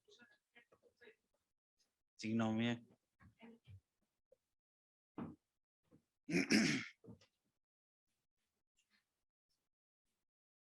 Okay. So just to give a brief sketch, we will be back only on the single aspects. We believe that now the foundation of the Apoikia is around 750 BC.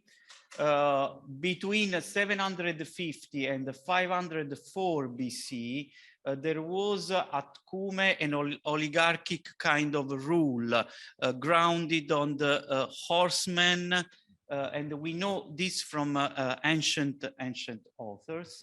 In 504, the tyrant Aristodemos got to the power, and he was at the power at 485 BC, circa.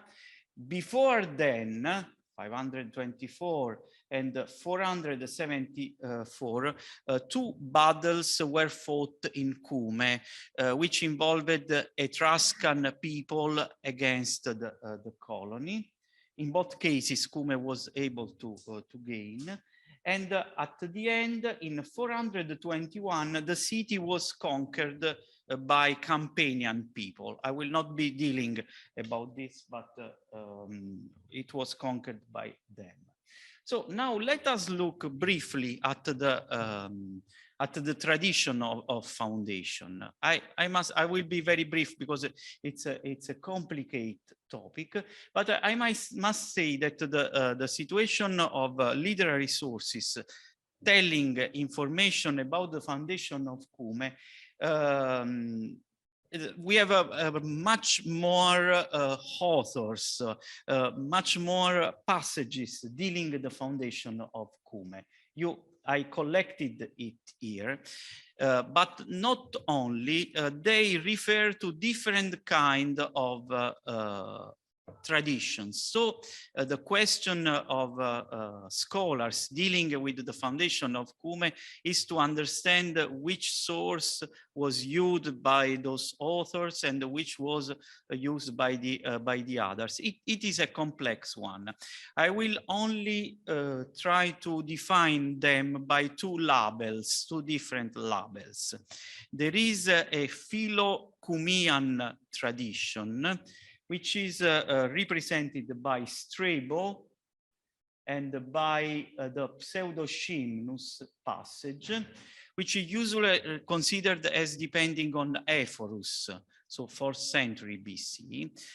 In particular, Strabo says that Cume was the most ancient Greek foundation in the West. So it ignores the rule of Pietekuse and gives importance and prominence to Cume. This tradition refers about the presence of the Oikistai, Hippocles from Kymi, and Megasthenes from Chalcis. And refers that they established an agreement. So the city would have been called like one of the motherland, the Kymi, while the other one would have been considered as the Chalcidian colony. Which Kyme was involved together with the Chalcis? This is a big problem because, in fact, according to ancient authors, it was the Kyme in Asia Minor. Pseudo-Scymnus says Kata ten Asian. And there is a second aspect important in the passage of Pseudo-Scymnus. We will be back on it. And it says that the Aeolians from Kyme in Asia Minor arrived in a second moment before the Chalcidian arrived. So it gives two moments of foundation. However, we may say that recently the hypothesis of Kyme in Euboea as the second motherland of Kyme in the West has been reconsidered strongly. It was Sakellarakis, Evi Sapuna Sakellarakis who suggested it. And now this hypothesis of Kyme in Euboea has been considered by Bruno D'Agostino and Albio Cassio. Of course, much changes if we are dealing of a Kyme in Asia Minor or Kyme in Euboea. If it was let's say, international arrangement, or if it was an Euboean, only Euboean colonization. The second branch of the tradition we can call again Philo-Pietekusan branch. So this branch gives priority to Pietekuse. There were colonists coming from Pietekuse who landed before in Pietekuse and after founded Cume. This tradition is given by Livy and by an oracle of foundation, which is reported from Phlegon from Tralles. What is important in the Phlegon from Tralles oracle foundation, which is of course late, reported late, but the question is when is the material is going back, is again that the tradition of two-moment foundation is repeated in this passage. There is another important literary sources which is represented by Thucydides about the foundation of Zancle. Zancle corresponds to Messina. We are on the Strait of Messina, and this is a Chalcidian, Euboean foundation again. And what is important is that Zancle is considered as the first Zancle, first moment of foundation of Zancle, is considered as a foundation by pirates coming from Cume. So Cume had been established before Zancle. That gives priority to Cume than Zancle, and make reference to pirates. We were dealing also about the inscription in Pietekuse. And again, in this case, there is a tradition, there is a second wave of colonists, and this is the moment when the oikistai are referred. So in the tradition of Zancle, the oikistai are referred to the second moment of the colonial foundation. So this is the situation. And we will be back on some question dealing in the end of this presentation about the question of provenance of colonists, of times, of foundation times, on the gods who lead the colonies, on the relationship with the natives, and on who is the earliest foundation in the West. This is the situation of the topography of the site, the Acropolis, a well-defended spur, which in the ancient was a headland into the sea, the lagoon, and the plain in front of the Acropolis, which is closed by a hill on the eastern side. So the Acropolis in the prehistoric time was the core of the pre-Hellenic village, and it became in the Greek and the Roman time the focus of the main sanctuaries of the Acropolis. While the plain in which is the urban area of the Greek and Roman type was occupied in the pre-Hellenic period in the eastern part by the pre-Hellenic necropolis. However, the Greek city, Greek and Roman city, was closed by line of walls, north and south, and the Greek and Roman necropolis extended, of course, outside the city. So what is clear, anyway, is that there is a clear change in the topography of the pre-Hellenic site as compared to the Greek and the Roman time. This establishes a clear contraposition between the two phases of the occupation of the site. However, this happened exactly on the same site. So we must understand what has happened looking from the stratigraphy that we have. So let us have a look at the situation from the pre-colonial period. The burial customs of this period are known from the excavations of the 19th centuries of the necropolis. The burial customs are inhumation in pits with the peculiar handmade pottery, which is called impasto, which is of course clearly different from the technical point of view from the wheel-made Greek pottery. So it is for us very safe to establish the distinction from the two production. But we already knew from these burials that in the second quarter of the 8th century BC, so 775, 750, there were relationships between the native village occupying the site and some Euboeans traveling in this part of the Tyrrhenian Sea, in the so-called, we were speaking before, pre-colonial period. So the situation was the same as we found in Ponte Cagnano, in Capua, in Calabria, and in other areas. So we found Euboean imported pottery from this period, but also some objects, I have no slide here, which in my opinion suggest that the kind of relationships were close relationship based on exchange of gifts, so elite kind of relationships.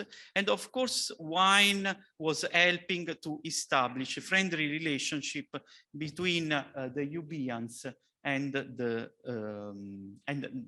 native village controlling the site. We will be back on this aspect. Now let us look at the situation of the sanctuaries that we know from excavations. The problem of excavation in Cume is that the territory has not been really investigated, and not because of a scientific problem, but because of mostly problematic presences in the northern part of the plain. It is there is a mafia group controlling the territory, so we do not know much about the, in Polignac perspective, about the extra urban sanctuaries. However, we know better, and they are very important. Some sanctuaries referred to the system of the Acropolis hill, and to some peri-urban sanctuaries just outside the walls. The most important sanctuary was located on the top of the Acropolis. And this sanctuary was traditionally called as the sanctuary of Jove, of Zeus, of Jupiter. However, recent excavations have given strong support to identify the sanctuary with that of Apollo. Apollo, which must have been, but this will bring us in a complex aspect, was probably an Apollo linked with Delos rather than Delphi. Cume is absent from Delphi. However, the link with Delos is suggested by several aspects, starting, for example, from the coin of Cume, where the palm tree is represented, but also some other aspect, which seems to link rather the link with the Delos. And of course, this is related to the question of the Sibyl's oracle, and which is a big problem. I'm not going to go deeper from this point of view, but just want to recall an important passage of the poem of Lycophron's Alexandra, which is Hellenistic, who is a Hellenistic writer, but which has a very archaic material in it.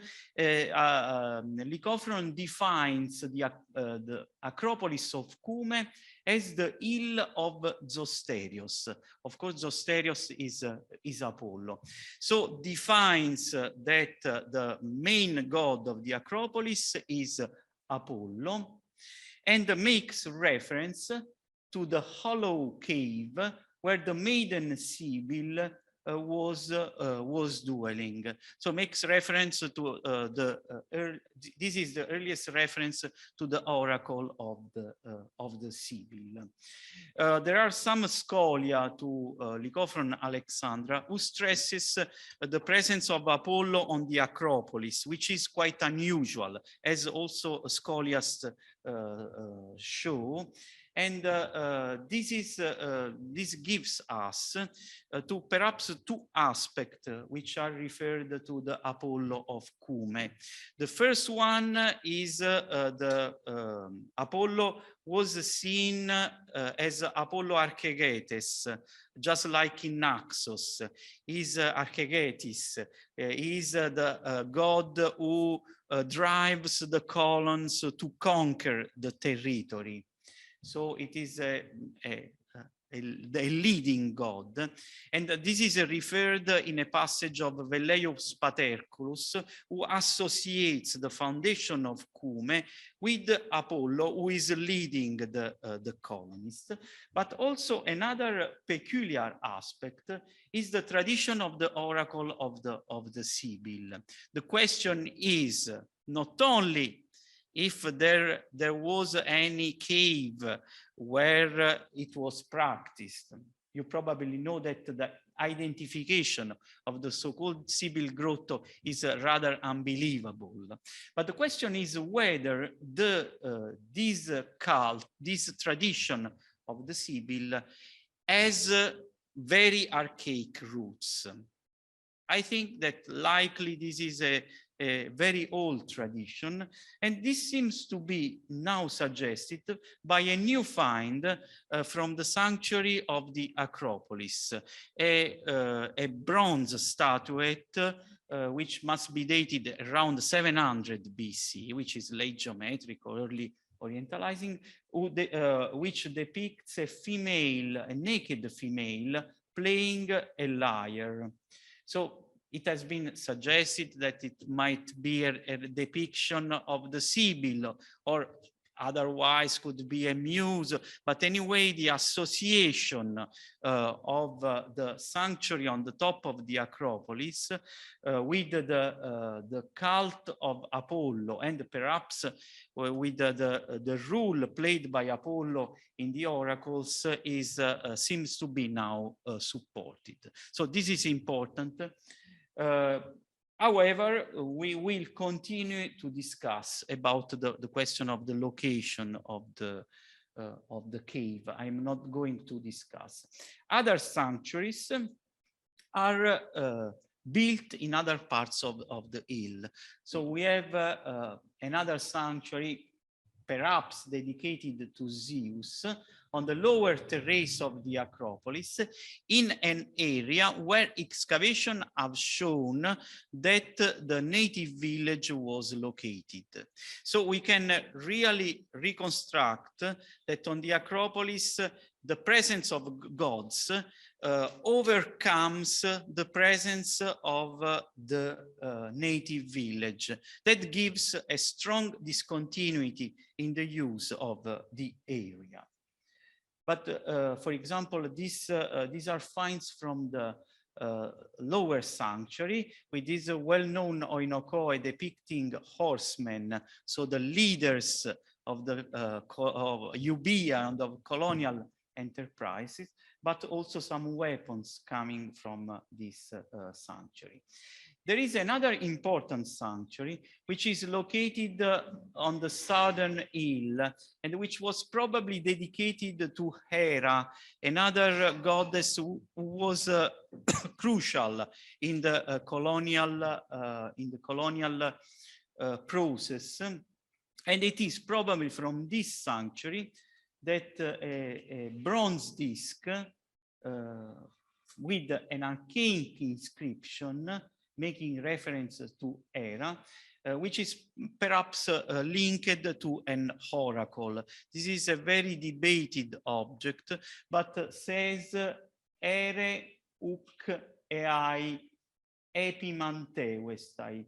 Hera does not allow to consult the oracle in a second moment.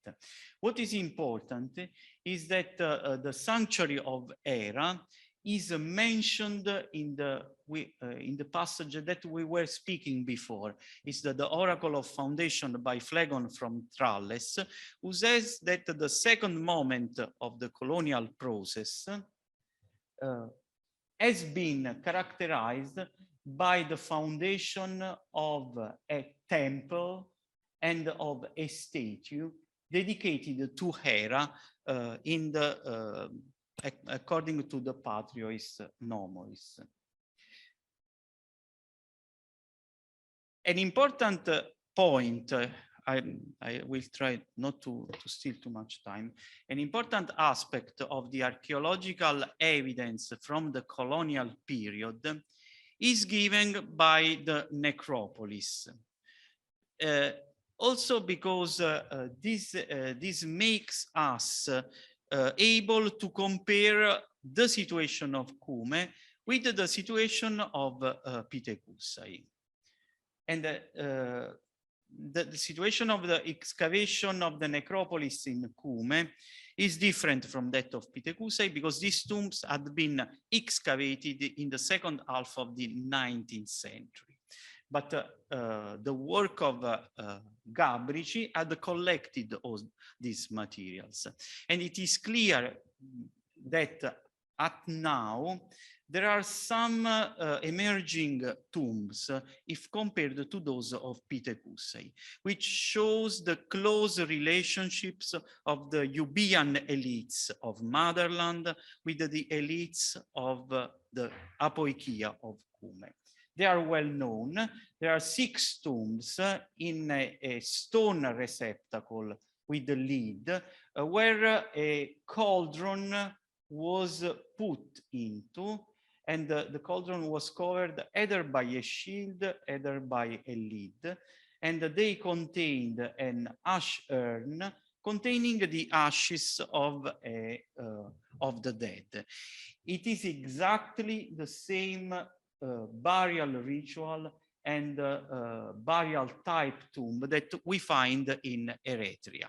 So there is no doubt that the elites from Euboea were directly involved in the colonial process of Cume.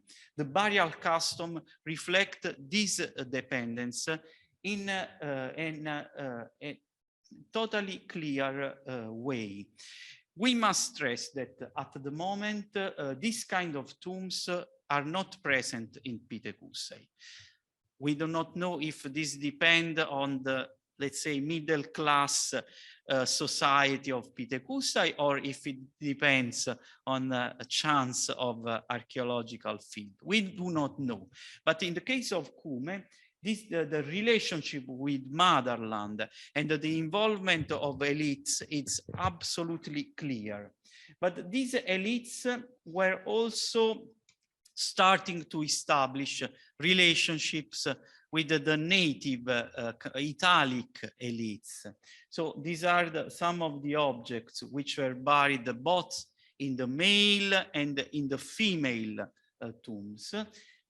Containing also fibulae of Italic type, this diadem which recalls, for example, the diadem in Etruscan prince's tomb. So it is clear that from the burial custom point of view, there is a close dependence from the elite of Euboea, but that this elite, through gifts, were open to the relationships with the local elites.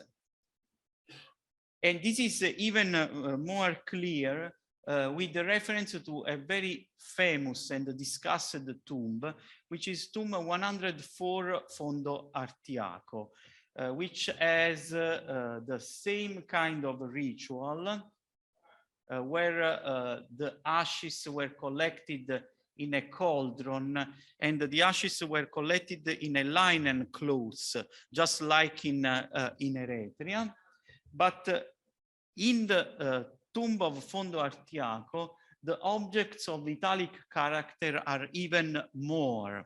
An Etruscan shield, silver and golden jewels, They are of Etruscan type, and they reflect the custom of ceremonial custom of Italic kind of princes.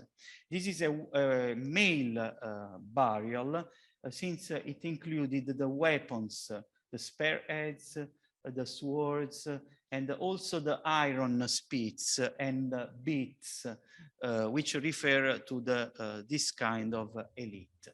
I must say that recently this tomb has been considered from the other point of view. So it has been suggested by Piero Guzzo that this was rather an Italic chieftain rather than a colonial. But the question of ethnicity is a complex one. What is clear, I would say, is that these tombs show on one hand the links and the dependence from the elite of the motherland, on the other one the opening starting from the beginning to the relationships with the elites of the Campania and of the other regions. Of course, the inclusion of native individual must have been an important phenomenon. Starting from what we said about Pietekuse. And this is, for example, shown by an inscription of a female, Tataye, who is not a Greek name. This has been usually considered a native name, so makes reference for what Professor Kananastasi said before about intermarriages. I must say that recently Marek Wekowski has suggested a different interpretation. I don't believe in this one. I like Marek Wekowski's work, but he suggests that Tataye is the name of an hetera, so it's a female, a playing name of a female with reference to erotic and sympathetic activities. I continue to believe in the traditional identification with a native name. Anyway, one point in my opinion must be stressed, that the impression is that the inclusion of native males, native I mean who represent it as native, such as in the carpenter's tool, is much stronger in Pietekuse than in Cume. Of course, this is a very complex topic. Now I am going to discuss about the situation that we have excavated in our field work, in the field work of the University L'Orientale of Naples, because we will find this kind of problems. Our excavation focus on the urban area of the city, so the Greek and the Roman urban area, which is included from the public square, the Agora and the Forum, and the line of the northern walls. It is the first time that we can excavate in an open area, in an extensive way, a Greek and Roman quarter, in order to have a real idea of how was the town plan and on how was the situation. When we started, we could not imagine that all the stratigraphy of the site was preserved in this place, because we have found the stratigraphy going back until the late Bronze Age occupation. So it is not this photograph, but we have been excavating evidence from a hut of the late Bronze Age. So there is an occupation of settlement character. So the plain was not occupied only by the necropolis, but by the settlement, which goes back to the Bronze Age.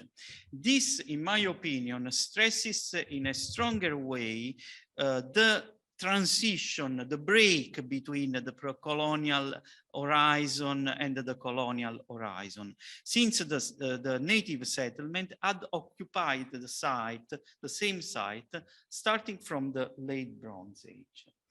And we have now important evidence of a hut. I will show you, there are just the finds from the last campaign that show the intensive frequentation by the Euboeans in the pre-colonial moment, before the foundation of the colony.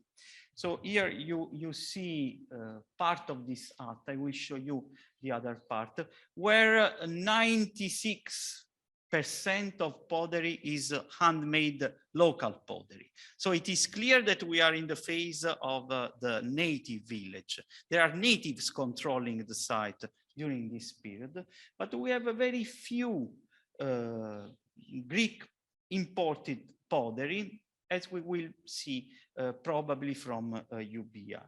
The presence of this pottery is anyway quite strong and quite significant. We can date it to an horizon which is before the earliest materials of Pietekuse. So this phase is dated before the foundation of Pietekuse. Since we don't have this kind of materials in Pietekuse, pendant semicircle schiphoi, black schiphoi, and chevron schiphoi. All these are imported from Euboea, except two pieces which are quite peculiar. The black schiphos might be Attic, which is a very rare case because Attic pottery does not travel a lot. But I cannot be sure about that, and we will need to make an analysis for this.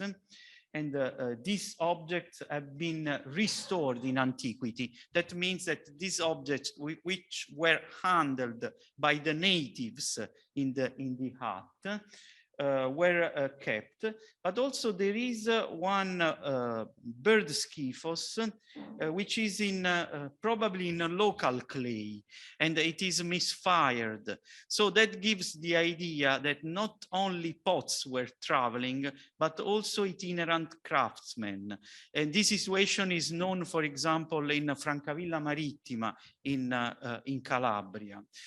And my impression is that since the presence of Greek pottery in this phase is anyway quite strong, is that we must start to think to this so-called pre-colonial phase in a more complex way, which might have been characterized by a starting presence, perhaps a seasonal presence of Euboeans on the site. It is interesting that together with this pottery, we have some Phoenician type pottery, probably imported from Sardinia.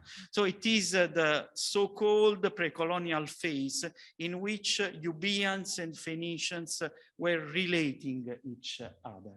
It is important that this happened before the foundation of Pietekuse. So it is an independent phenomenon as compared to Pietekuse.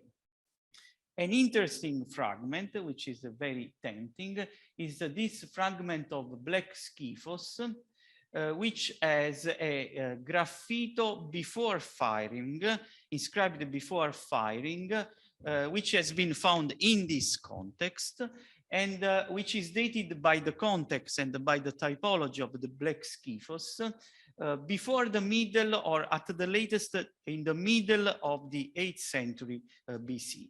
So we are exactly in the moment of the beginning of use of writing.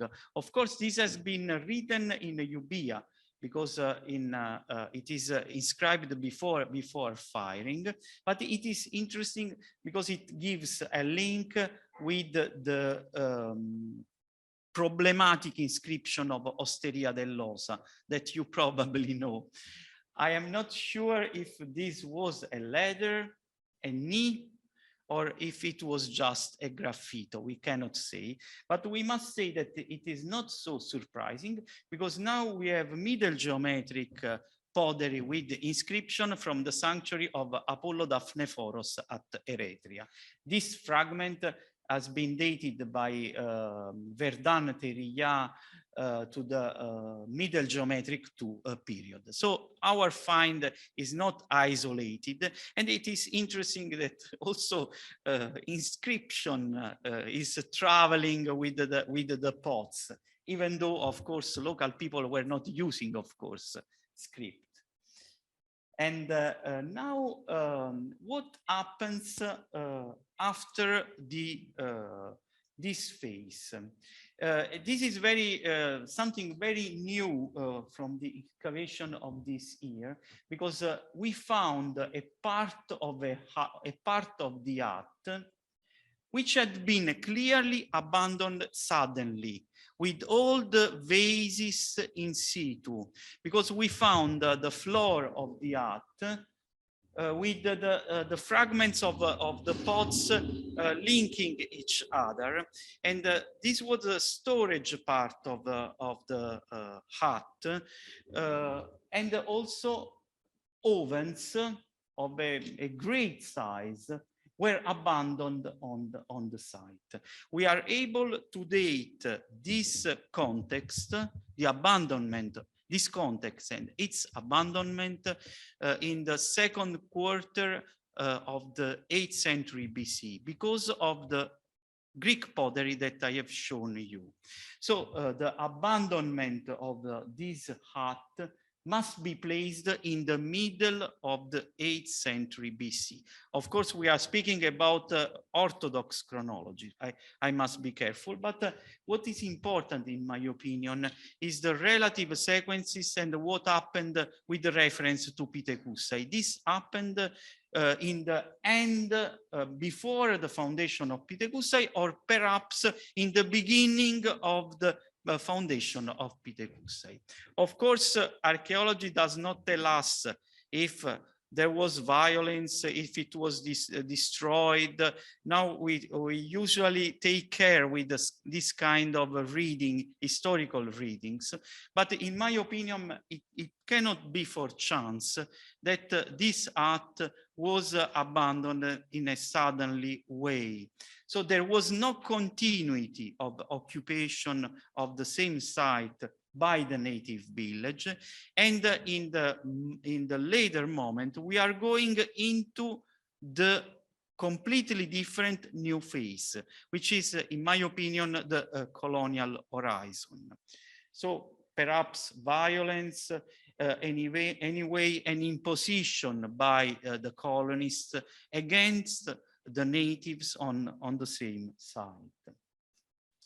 In fact, this situation is sealed by a alluvial layer, but which is not the responsible for the abandonment of the hut. We know because there is a floor of an occupation of, not by a hut, but which sealed it. It's a complex stratigraphy. After we go into a phase where the Greek pottery is dominant, and it is almost the same chronological horizon as the earliest material that we have seen in Pietekuse. So we are in the middle and in the third quarter of the 8th century BC. Some of this pottery seems to be of Pietekusan production. So this moment of Cume seems to depend perhaps on Pietekuse, but we have also Corinthian import from the middle of the 8th century BC. The occupation in the late geometric one is a little bit scattered occupation. So I would like to stress, since we had the possibility of making a presentation on Pietekuse, that the archaeological situation of Cume is totally different from that of Pietekuse. In Pietekuse, we have the impression that there is an explosion of the site since the beginning. In Cume, our impression is that the colonial process has been slow, and perhaps I will tell you about this with the arrival of different groups during time. In a very hypothetical way, I would suggest that this phase depend on Pietekuse. So it is what I could say a Pietekusan phase of Cume. Now let us go to the late geometric too, because what we do have, I have still some time to finish my presentation. What we do have in Cume is that we have an explosion of the site in the late geometric too. This is clear. It's completely different from Pietekuse. We have plenty of tombs from the necropolis, which are late geometric too, that is starting from 720 BC. And also in the excavation of the settlement, we have several contexts which are dated to the late geometric too. So the impression is that in the last quarter of the 8th century, something has happened new. I think this we cannot avoid the hypothesis is that new groups has arrived in Cume.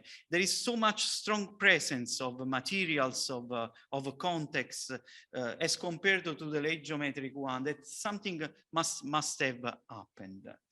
And in our context, we were able to excavate also what I would call a pre-urbanistic house. So as we will see, we have a town plan of the quarter, which is dated in the late geometric too. But before then, we were able to excavate part of a hut that I will show you, which had been destroyed, in my opinion, when the Stenopos was built over. And this was the situation of this, I think, destroyed house with blocks worked, with, I don't know, how do you call the pisse, which is the clay that you use to, yes, from huts, from huts, and a concentration of bones here that we will be back because they are very important for the interpretation of this context. The situation of materials was like that. So we found fragments of vases which were scattered on the floor of the levels, but they collected each other. So it was clear that they refer to a closed assemblage, a closed context. And this pottery is very well dated to a middle phase of late geometric too, as you see here. These are cantharoi of the Ithaca type, scyphoi of the Thapsos type, and also these are the elements which can date us to the early Proto-Corinthian phase. The presence of this distraction of fragments scattered already had stimulated us to think at an interpretation into two directions. The first one, that we were dealing with a house that had been destroyed. But the second one, this kind of fragmentation and the dispersion of vases, had stimulated to think at a ritual act. That was, in my opinion, confirmed by the bones which were associated to this context. Because the bones included, I don't have the slide, several animals which seem to be had been sacrificed since the bones were burnt, so the meat was not in touch with the bones. But also these included animals which are not usually related to eating activities. So we find parts of horses, 5 horses, which we never found in association with the hearts in the houses. So horses, as usual in the Greek practice, are not associated to the eating activities, but they were probably, they had been probably associated with a ritual involving the animals, which were the symbols of the local elites or the colonial elites. Now we start to know sacrifice of horses in Euboea. Irene Lemos has published one context on the round platforms. And of course, we know the well-known case of the Iran in Lefkandi. So probably these horses were sacrificed in this context, but the ritual character has also been confirmed by the find of a bear hemimandible, which had been worked in with the cut marks. So I think it was used for a ritual practice, a ritual activity. We do not know if the bears were located in the Phlegrean fields. Perhaps they were in the Phlegrean fields, since we know from Strabo that the Phlegrean fields were much more wilder than we know. Strabo says that the so-called entrance to the underworld in the Lavernus Lake was made because there was a forest all around the area. But anyway, it's an object which might have been involved to the ritual act. So which is the interpretation that we suggest of this context? We suggest that a house had been destroyed in the moment of the town plan was established, and that this was accompanied by an important sacrificial activity made of ritual breaking of vases, but including sacrifice of animals, not only of sheep and etc., but also of horses as the symbols of the foundation of the colony. In the later moment, I will be back on this aspect. In the late geometric II, the town plan of the area was established. So we can date this on the basis of the streets materials. And this happened in the early 7th century BC. So we are dealing here with a very early town plan. Yes, I will finish. In a very early town plan, such as in the case of Megara Iblea, but which is dated in a moment perhaps 2 generations after the foundation of the colony. I just go to the conclusion. I had some other materials, but I just go to the conclusion. I will take only 5 minutes to try to sketch a conclusion. So we can come back to the question that we raised about literary tradition. So first question, was first Pietekuse or Cume? As we have seen, the answer is now starting to become complex, since we must understand what is the beginning of a complex process that we are dealing. But if we are dealing from the, let's say, apoikia colonial perspective, Pietekuse suggests a little bit earlier foundation than Cume. But we have to stress that the colonial process of the two foundations, as archaeology suggests, has been completely different. So we have two completely different processes. Second question, is it the tradition of the priority of Cume only the product of a propaganda Philo-Cumean, or does it has some ground? Very difficult. What usually historian colleagues say is that both traditions seem to be rooted to the archaic layers of the situation. But maybe the situation of the priority of Cume does not only depend on a propaganda.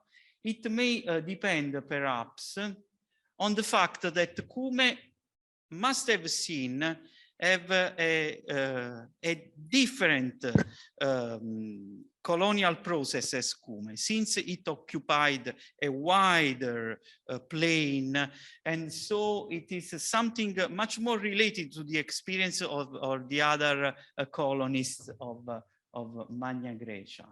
And also perhaps the composition of the colonial groups who involves elite is different. Who was the founder of Cume? Who founded Cume? The Chalcidians are considered by all tradition as the dominant element. After, there are some groups which are mentioned: Cumeans of Asia Minor, Pietekusan, and Eretrians. So it is possible that all these groups which are mentioned in the different traditions are not necessarily alternative each other, but they may have interacted in different moments of the colonial process. As we have seen, for example, in the tradition of foundation of Zancle on the Strait of Messina. And so this leads us to the fact that our impression that Cume had a complex colonial process, which is not only given by the different traditions of a foundation, but which is given also by the archaeology, which shows that a first phase was a phase including a peculiar relationship with the natives, and that there was a late geometric moment of the arrival, perhaps, of new groups. So the picture might be the result of a more complex, much more complex process than that of Pietekuse. And of course, we must ask, but this is my last point, which and when was the rule of the oikistai, which were absent from Pietekuse? If we look, for example, at the case of Zancle, the oikistai are referred to the second moment. And so we cannot exclude that this institutional process given by the oikistai is referred to the second one. So only one suggestion, just as a working proposal, we could be dealing not with the two alternative traditions, Philo-Pietekusan and Philo-Cumean one, but to tradition referring to the complexity of a process in which, in the beginning, Cume might have depended in some way from Pietekuse, and perhaps the late geometric two has changed the balance between the two sides.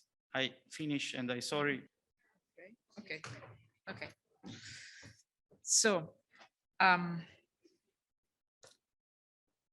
Καλό μεσημέρι, μάλλον ναι, σε όλους.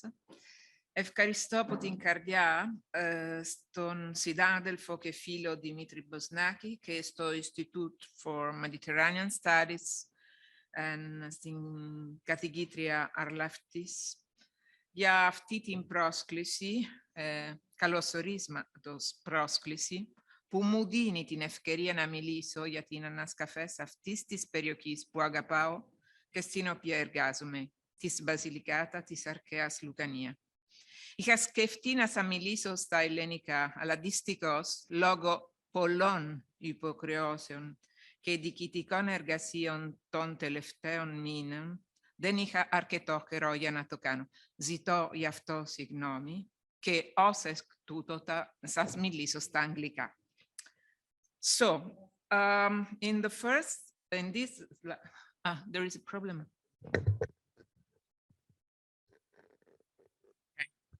Okay, thank you. So, in this slide, you see the Megalelas with the Greek polis. We have seen this picture a lot of time during this day. Different colors indicate different dialect. And as you can see, the whole Ionian coast of the modern Calabria and along Metaponto are in the same color, the brown color of the Achaean foundation. And on the right, but you are Greek, so it's not necessary for you this slide. There is a slide where the ancient Achaia was. And so let's start now, and allow me just a few words about the foundation and the founding dates of the city and of the colonies of the Ionian Gulf. As you can see, the first one may be Sybaris, 720 BC circa, which was founded by Achaean and Troezonian settlers. At the end of the same century, there is Taras, Tarentum, which was founded by Spartan settlers. And then at half of 7th century, Syris was refounded by Colophonian settler with a new name, Polieion. There, you don't see the name of Polieion, Syris. The other Greek polis of the Basilicata has 3 names, not 1, 3. And so it was Syris, and then Polieion, and then with the third foundation, the city was called Heraclea, but you see where it is.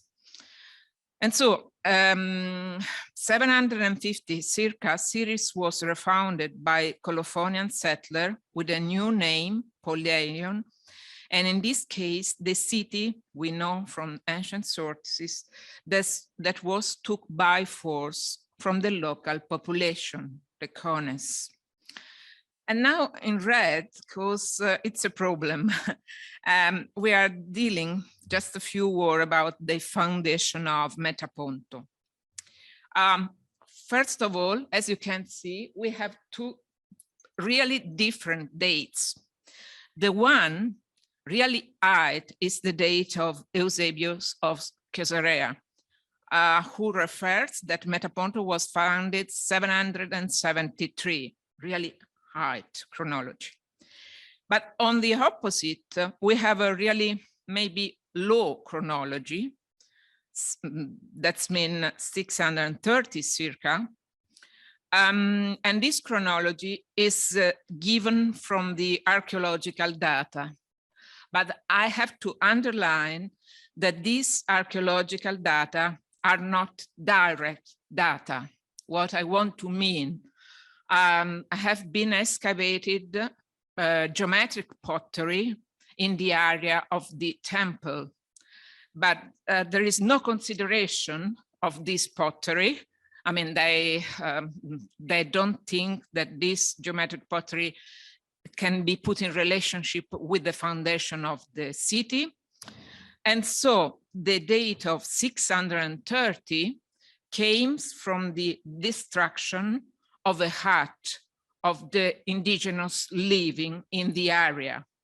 But as you can understand, this is a matter of discussion, a huge discussion. And I hope with the excavation we are going to do now to have a better idea, not to solve the problem, but just to have a better idea of this problem. And the other problem, we know from Antiochus of Syracuse that Metaponto was founded by a Achaean settler called from the inhabitants of Sybaris in order to stop the expansion of Tarentum, of Taras.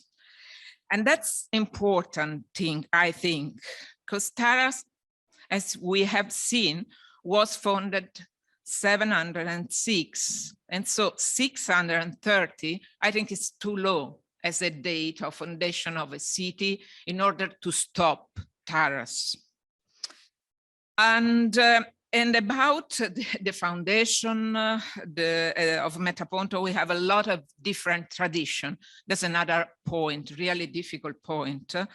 There is the Italian historian Alfonso Mele, who tried to put in order this different tradition, but the matter is still really open still now. So we have a lot of number and of different name of the founders. The ones we find in the coin is Leucippus, and maybe this was the founder, but we're not sure. Then at 560 circa BC, Metaponto, Sybaris, and Croton, that's mean the Achaean polis of the Ionian Gulf, all together, make war and destroyed Polieion. That's mean that was a sort of league between these Achaean polis. And the other topic is really important in red. We will speak about it now, because Pythagoras, 508 BC, flees from Croton and goes to Metaponto.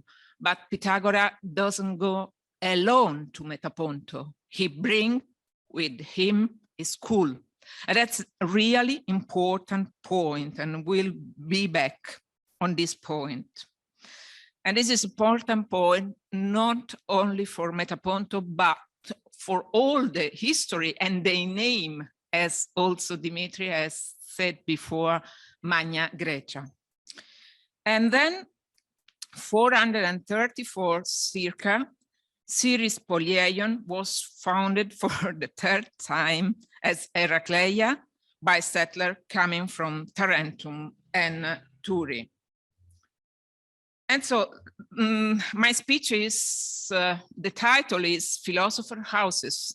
So I have to just to justify with few words why this title. The link is Pythagoras, of course. So in this slide, we have some dates about the chronology of Pythagoras. I work with this subject a lot. This is a really hard subject, but we know that Pythagoras had a long life, Caton Chronia, 90 years. But we're not so interested in what is written in black, but it's more important for us what is written in red. And so Pythagoras did a lot of travel, Egypt, Babylon, and then at a certain point of his life, he was back home in Samos, maybe at the age of 40 years. And he had some problem with Polycrates, and then he left the island. And this is a fixed point. This chronology is a good one. 528 circa, Pythagoras arrives in the south of Italy, in Croton, first of all. And he lives and he teaches in Croton, and he opened his school in Croton, and for 20 years. I mean, we can say 528, 508 before Christ. Then 510 or 8, Pythagoras leaves Croton following the revolt of Cylon, or even before, and he flees to Metaponto. And this is an important point because he lived in Metaponto for 15 years or more. And he was with the school, he went to Metaponto. And then we say that he died in Metaponto in a chronological period, which can be dated between 493, 485. So it's clear, or it seems to be all clear, but it's not the same. It's not the situation. Why? Why Cicero, De Finibus Bonorum et Malorum, give us a really important information about Pythagoras in Metaponto. But it's happened that, as you can see, Cicero denied. Why denied?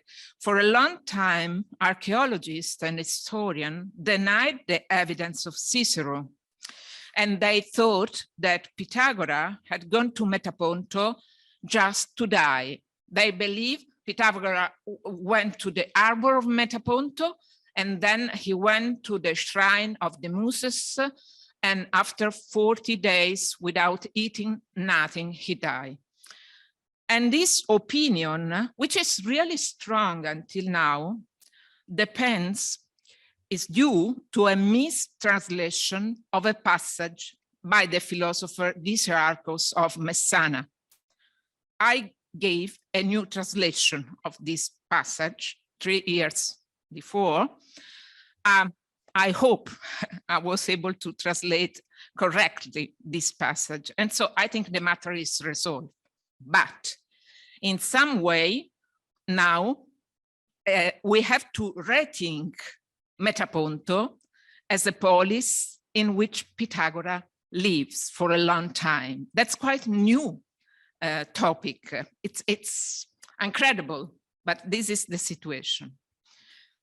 And on Cicero was denied, and what is going to tell us Cicero? Something really important.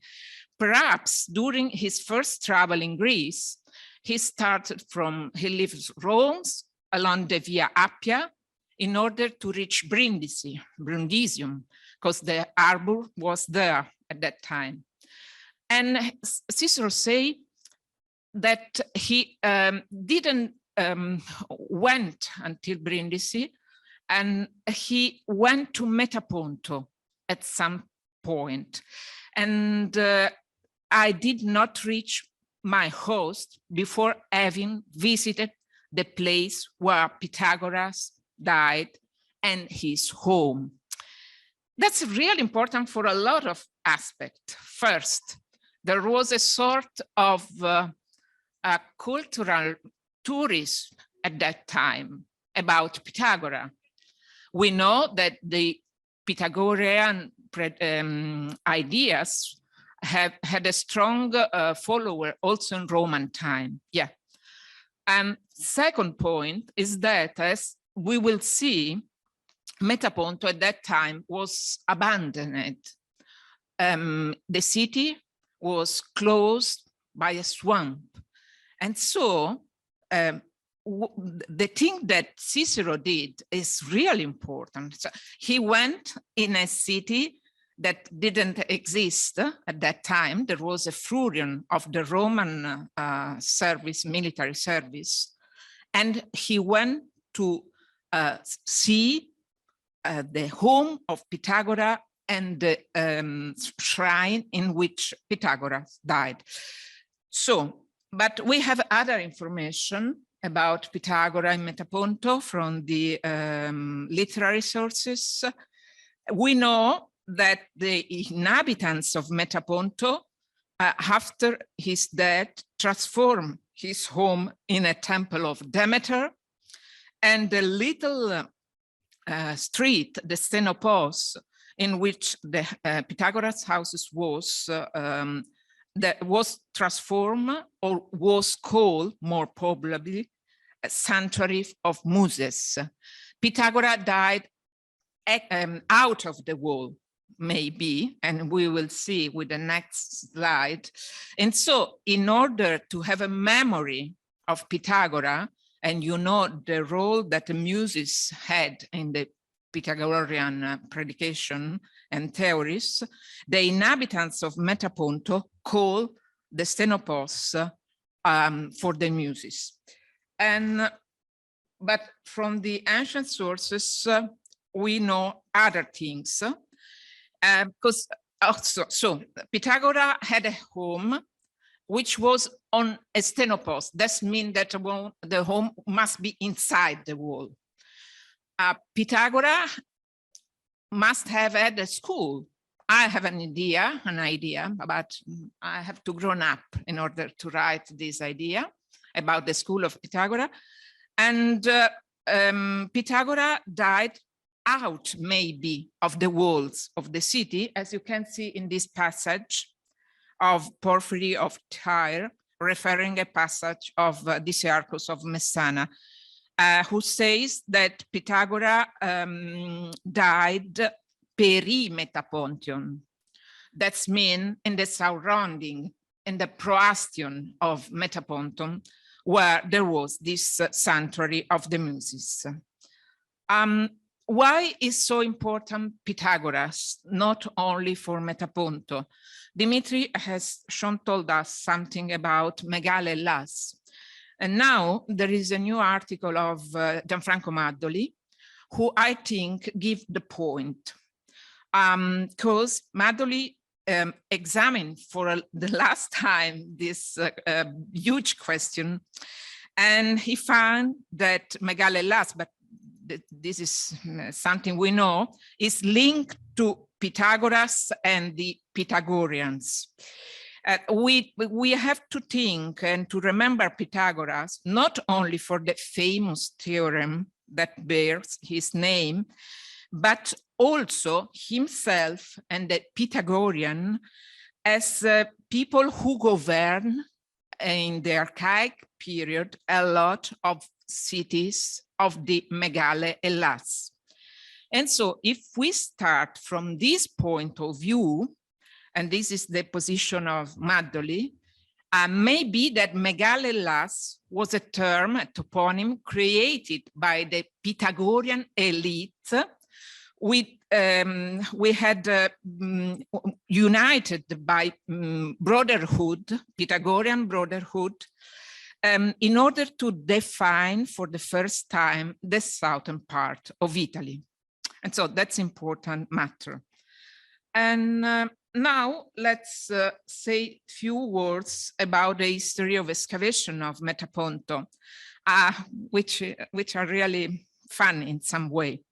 So the city was discovered at the end of 18th century by Abbé de Sennon on the left, who identified the existence of archaeological remains by observing different growth of the wheat plant. This was followed by the excavation made by Honoré Théodore d'Albert of Luynes. You see him in the center of the slide, who excavated mainly around the temple of Apollo. In the second half of the 19th century, Michele Lacava, on the right in the slide, who has been appointed as honorary inspector in order to try to put a stop to clandestine excavation, carried out numerous campaigns and published the first book on the city, Topography and History of Metaponto, 1891. So in the last century, the history of the excavation in Metaponto can be divided into chapters. Chapter 1, Cora. Chapter 2, Polis, inside the wall. And so we'll start with Cora. This is a really important chapter.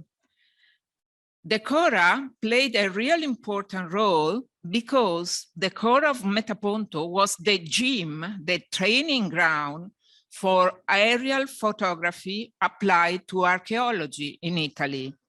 Here you see Dino Adamestiano, who is considered the father of the Lucanian archaeology, but he was one, but not the only one, with other scholars in the 60s of the past century, identify, and you can see here the traces, from aerial photographs, the traces of the land divisions of the Cora of Metapontum. So this was really important starting point. And here you see a dam from Carter. We will see something about Carter just now, with a land division of the Cora of Metaponto. Metaponto is here, but as you can see, for kilometer and kilometer, the Cora was divided. And since 1974, Joseph Coleman Carter started working in the Cora of Metapontum. For more than 30 years, Carter and his equipe of the Texas University conducted intensive survey in the Cora. Nearly 600 sites ranging in date from the prehistoric through the modern periods were documented in an area between the Bradano and the Basento, in an area which measuring approximately 40 square kilometers. So that's a huge work they did. Here you can see the Cora Metaponto. Maybe this picture was a Flurion of the Cora in the Escatia, maybe with Umarico Vecchio. And then, and Fabio will tell you something about Ferrandina is here, just to have an idea. And so we see now some of the farms published and excavated by Carter. There are a lot of them. This is a farm so-called Fabrizio. We are 4th century BC. And in the red circle, you see where Metaponto was and where the farm was excavated. And then here we have another farm, so-called Stephan, of the late 4th century BC. And here we have another farm of late Roman period, so-called San Biagio. So, and starting from 1998, Carter published a lot of books about his job. And so here you see the Cora of Metaponto is the series with a lot of books. And we have also other publication by the same authors. His way of working was pioneering because he did many analyses and he did a lot of archaeobotany, archaeozoology, environmental reconstruction, study of skeleton and facial reconstruction of the ancient inhabitants of Metaponto.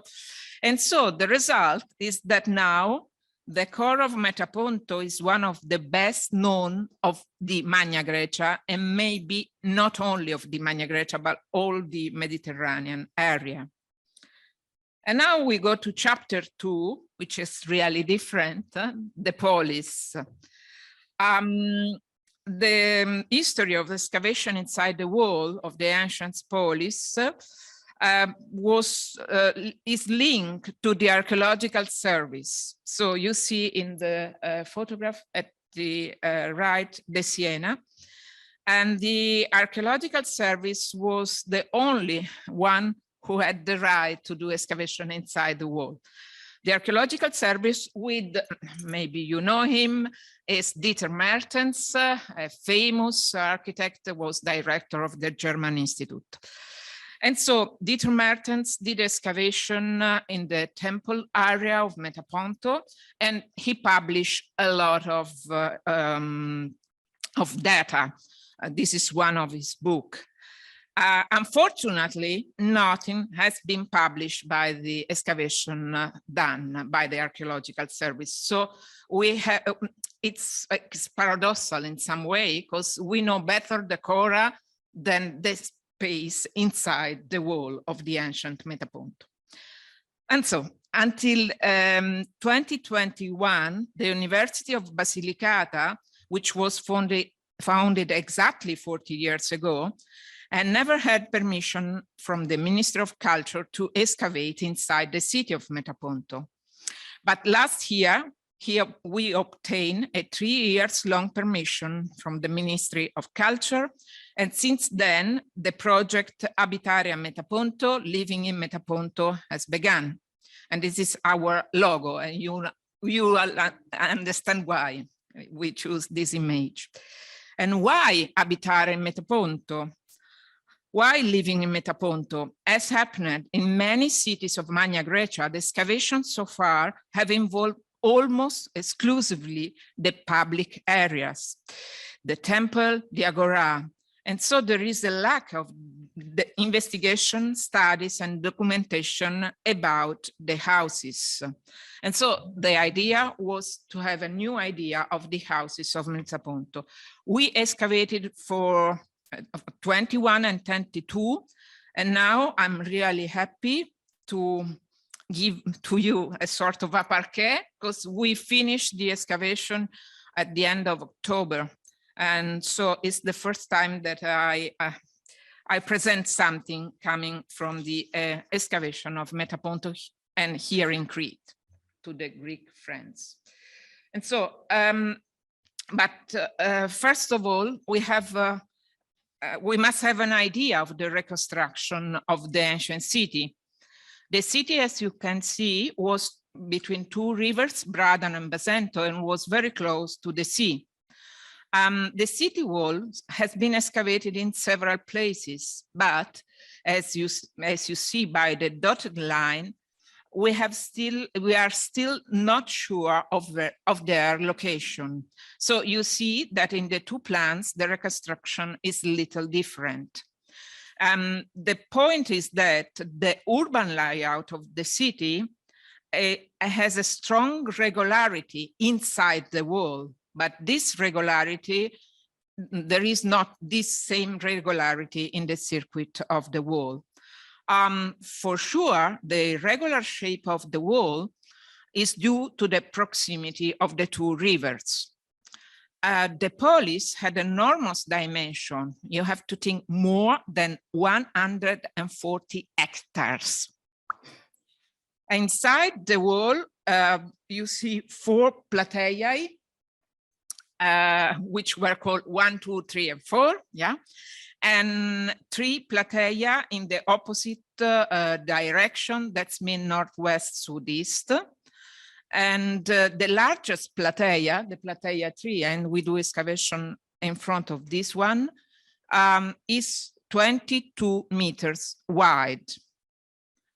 And now with just few words to see what has been excavated until now. And so inside the red circle, you have the area which have been excavated. The Keramaikos, you see where it is. It was excavated at the end of 17th of last century, but we still wait for publication, and this excavation has never been resumed in some way. And as you can see, the huge area with the temple was excavated by Dieter Mertens. With great fantasy, the archaeologists called the temple A, B, C, and D. And the temple and the order, as you can see, is not regular. A, B, C, and because the order, it depends from when the temple was excavated. So it's really intelligent since, okay. So the temple A is probably of Athena, the temple B, the largest of Hera, the temple C of Apollo Lycaeus, and then temple D, the only Ionic temple of Artemis. But many doubts remains about the attribution of the temple to the individual deities. And the temples were built between the late 70th century BC and 480 BC, the most recent being the Ionian temple. Since the whole region has always had a shortage of building materials, the state of conservation of the temples, you can see the photo below, is very modest. Only the foundation blocks and some of the blocks of the columns remain. And here you see a reconstruction of the sacred space with temple and the gigantic altars. And the other public space that has been excavated is the agora. But as you can see in the slide, but we don't know actually where the agora ended. So inside the agora, the theater was, and the theater, which we can date at the end of 4th, beginning of 3rd century BC, was built on another building with the problematic function, the so-called ecclesiasterion. You can see on top right, the two buildings, one inside the other. Here you have two different reconstructions of the residential area of the city, but in both cases, we are dealing with imaginative reconstruction. So the archaeology don't have any fantasy in order to call the temple, but a lot of fantasy in order to reconstruct the houses. Because up to now, not a single block has been excavated. Something we know, but we know not about houses, but about the roots, because 2007, University of Kiel carried out a geomagnetic campaign on all the area. Thanks to these geomagnetic surveys, the roads route has been identified, but how the houses were arranged inside the individual block is not at all clear, as you can see. And so, in red is the block we are excavating now. The blocks of the ancient city are very long and narrow, with a constant module, which is that of the width, 38 meters. The length vary from 130 to 250 meters. Our excavation is in the block that you see in red on the slide. This is one block very close to the temple area and to the agora. As you can see, the block is a part of the shorter series. And as you can see, there is Platea 2 and the huge Platea of 22 meters wide, and Platea 3, which are going to define this block. And in this image, you see the reconstruction of the block and the reality inside the yellow line. And here you can appreciate the temple area, the agora, with the theater here on the corner, and with red arrow, the place where we are doing excavation. So here we are. This is the excavation area along the street. Okay, the Platea 3, as you can see, and the two stenoposts. And inside this fence, there is an excavation made by the Archaeological Service in order to find the stenopost and the Platea. And so here is the area we excavated. And so let's start at the end of the history. On the left, you see the excavation, and on the right, the section after we took salt samples, the holes you see in the slide for geological analysis we are doing at the university. The section shows a simple stratigraphy, and the structure of the ancient houses are covered by two very homogeneous clay layers, which are very similar in color and composition, US1 and 2. We are waiting for the geological analysis, but these two layers are probably not the result of repeated floods of the two rivers Bradano and Basento, but rather the result of a progressive swamping of the area. I don't have time here to talk about the geological characteristic of the territory on which the city of Metaponto is located.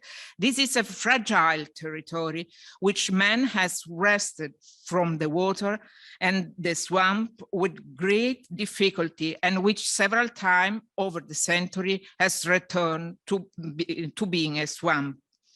It is therefore very probable that a swamp already starting from the late Hellenistic age sealed the area in which we are investigating with an homogeneous way. We have not found a single fragment of Roman pottery, nor even a fragment of sigillata, which begins to appear in the middle of 1st century BC. And so we therefore think that this area of the ancient city was abounded by the middle of the 1st century BC. Life in Metaponto, and we have to think to Cicero with this data, okay? Life in Metaponto then continued only in the area that we call Castrum, where the Roman military garrison would have been. And so you can see the room. We have identified 7 rooms, and in black, the number of the room, and in red, the number of the walls.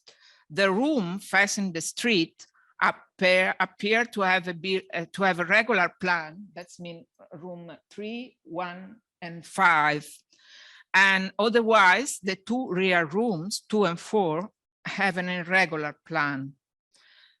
Due to the scarcity of building material, the walls are built with some large limestone or conglomerate blocks, alternate with large pebbles, stones, and bricks. And so we found only the stone of foundation plinth. The walls, we have to imagine they were in crude brick. Oh, what is going to happen?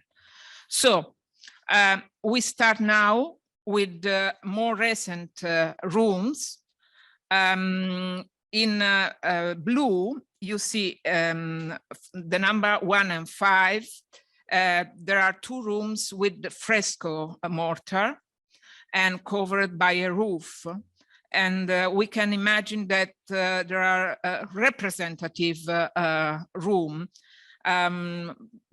Otherwise, room 2 in yellow is probably an internal courtyard. And of the room 3, 4, and 7 in green, we excavated just room 4, which was intended for a storage of foodstuff and with amphora for wine. And since the wall 6 is later than the wall 1, we can imagine that what you see in green is a later addition. And now we start from room 4, was covered by a tile roof supported by beams.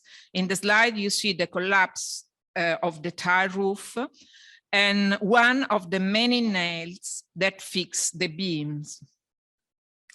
And under the collapsed roof, we found many amphora, as you can see, and a lot of ceramics called pasta grigia of local production. Pasta grigia is, here you can see a plate and a lamp. Gray past ceramic was produced in Metaponto from the beginning of the 2nd century BC, in the middle of 1st century BC, and then was replaced by the Roman sigillata pottery. And this is a reconstruction we try of this room. From this preliminary data, we might suppose that this phase of the room 4 can be dated between the 2nd and the middle of the 1st century BC, when the roof collapsed. The function of this room remains certain, but given the high presence of amphora, we might suppose that this could be a service room or also a shop. And now we go to room 1, and as you can see, there is a red line along the wall of room 1, and also you can see red arrows in this photograph of the room 1. because we have found along the wall, as I told you, frescoes mortars, as you can see here. They are kept in a very bad state, unfortunately. In some cases, there are still, as you can see, the east wall down on the wall, but in other cases, there are collapse, as you can see on the west corner. And inside this room, we find a layer in the layer of collapse, unguentaria, fragment of stucco, as you can see. And among the materials, we have bronze coin, unguentaria, amphora, drinking cups. Unfortunately, the bronze coins on Metaponto does not follow the silver coinage, and so they don't give a good chronology. Here is a reconstruction, provisional reconstruction of the decoration of the walls of the room 1. I have some doubt about this element in the center, but the most important thing is to see this parallel, because this is a home from Pompeii. And so, as you can see, the colors are the same, and maybe so we have other fragments that also in Metaponto there was the so-called first style of Pompeii, which is so-called first style because it was widespread in the Mediterranean as early as the 3rd century BC, and then he was founded in Pompeii for the first time. And so we suppose maybe that this room could be an andron. We know that the andrones were luxury rooms, always on the ground floor and often communicating directly with the outside. And so what is before the previous phase? We have just few indications that you can see in the slide. You see in the center a wall and the pitos on the right. And so what's about the wall? The wall, this wall has a different technique than the walls in the next phase. We don't have large blocks, but just large river pebbles. And so, as you can see, this wall has the same orientation of the later walls.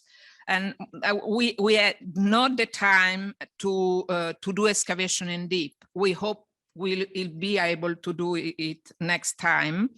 And so for the construction technique, we could hypothesize 5th century before or either earlier phase. And then under the floor of room 4, there is a pitos, as you can see in the slide. And that's quite interesting because the mouth of the pito was sealed by a navy slab. This is the slab you see with inscribed letters on one side was brought here to the house from the necropolis of the city of Metaponto. In particular, based on comparison, it is possible that it came from the necropolis of Crucinia, the richest and oldest of the city. And so the defunctionalization of the pitos was marked by a sacrificial, as you can see here. We took the heart and the bones and the archaeological analysis give us this result. We have the best anatomical part of a very young lamb, 2 or 3 months, that could have been sacrificed. Perhaps his meat would be cooked. From comparison with the other remains from Metaponto and Puglia, Muro Leccese, we know that sheep were often sacrificed for the foundation of new structure or for the obliteration of the existing structure. So we can hypothesize that the pitos was defunctionalized, covered with the reused sepulchral slab, and that for this reason, the little lamb was sacrificed. And then here, just a few words about room 2, which seemed to have been an open courtyard, probably a peristyle. We have no tiles inside. And we found it a sort of basin, you see in the slide, but the function is not clear. And more important, we found these discos near the basin. This is a rare and complete votive disc from the classical period, 4th century BC. And this should have been probably hung on the walls. This disc is a part of a group of similar objects from Metaponto, Taranto, and Campania. Some of these discs are, as our specimen, are matrix. The function of this disc is still uncertain, but given the point of discovery, it is hypothesized that this disc may have a votive function. And so I'm going to finish. Given the length of the block, it will be hardly to be able to dig it all in a short time. And for this reason, we have done geophysical surveys on October 22. And so here are the results of these surveys. As you can see, maybe the Stenopos was occupied at a certain point by houses, and maybe there were other little Stenopoi inside the block. Conclusions. The houses, on the basis of the fresco mortars and the material found, denote a rather high standard of living of the people of Metaponto. And there are representative rooms directly open into the street and internal courtyard. The life of this house, as far as investigated, seems to be placed between the 3rd and the 1st century BC. It will be up now to the future of research and study, to look at the material, to review the chronologies, and next year, I hope to be able to dig deep, to go deeper with the excavation. I get a grant, a huge grant from a project, and I hope so I'll be able to define the most ancient phases, which, as we have seen, are still controversial. So you are all invited to come with us and do excavation. Thank you so much. I give you the floor, please. Ευχαριστώ. Καλησπέρα σας και καλό μεσημέρι σε όλους. Before starting, let me thank the Institute of Mediterranean Studies and its director, Professor Gelina Arlaftis, and the Department of History and Archaeology of the University of Crete, and in particular, my dear friend and colleague, Professor Dimitrios Bosnakis, for the kind hospitality and for inviting me to participate in this workshop, which I hope will create a solid scientific bridge between the archaeology of the Greek world and that of Magna Graecia. It is indeed a great pleasure and honor for me to be here in one of the most important cultural cradles of the Mediterranean world. I confess, with just a little bit shame, this is my first time here in the island of Crete, and I really could not hope for a better one. As you can see from the title behind me, in my presentation, we will take a look beyond the Chora of Metaponto in order to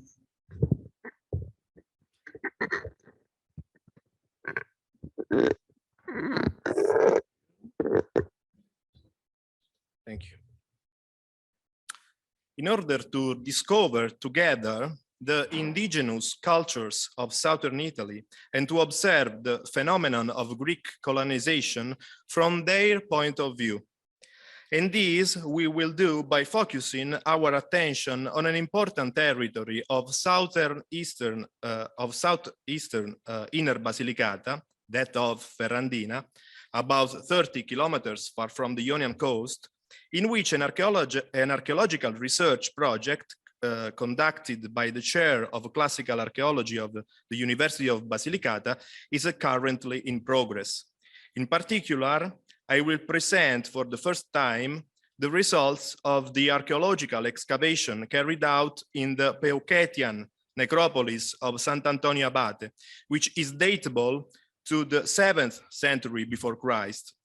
I would point out, however, that the research is still in progress. So there are many more questions still unanswered that the knowledge which can only be gained as the work continues. Basilicata, as you can see, is a region situated in the central part of southern Italy, which shows, despite its small extension, a remarkable variety of natural landscapes. This environmental diversity attracted and conditioned in different ways the human population during antiquity. Also because of its central position in the wider Mediterranean context.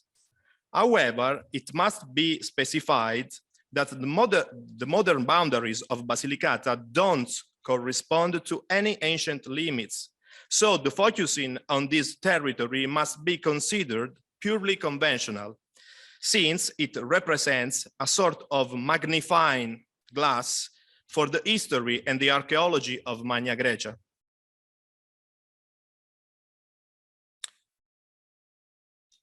Already known and frequented since the Mycenaean age, the Ionian coast of Basilicata represented the ideal place for the foundation of two important Greek apoikiai during the 7th century before Christ, Metapontum and Syris. But, as anticipated, Greek apoikiai are not the matter of this contribution, but the indigenous populations who lived in the hinterland of ancient Basilicata and who came in contact with the Greek settlers.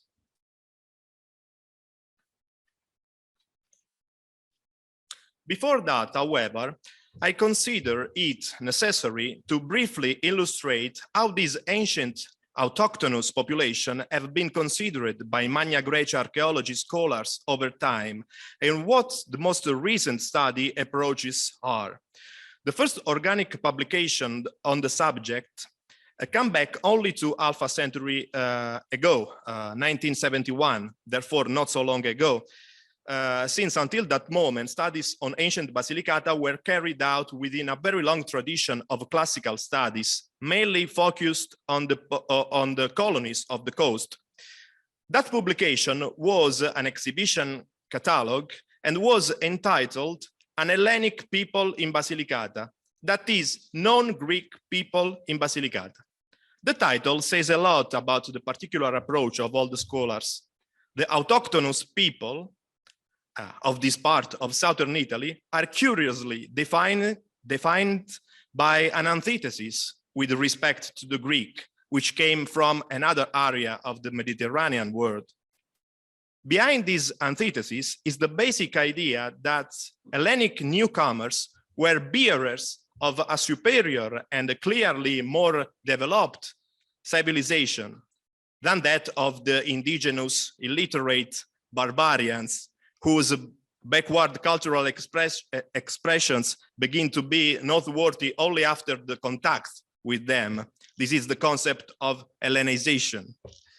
In other words, not very much had changed since the time of ancient Greek writers.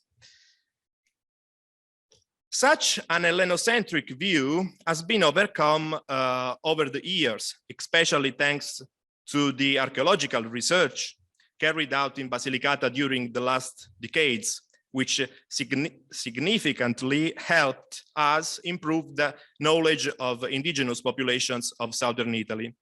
Thus, albeit late, archaeologists have begun to deal with the theme of relationships between indigenous peoples and Greek settlers in a more balanced perspective, which has had the merit of highlighting the complex processes of cultural hybridization and integration in Magna Graecia, and therefore the reciprocity of acculturation dynamics and the ability of both sides to actively rework allogenic influences by adapting them to their own culture.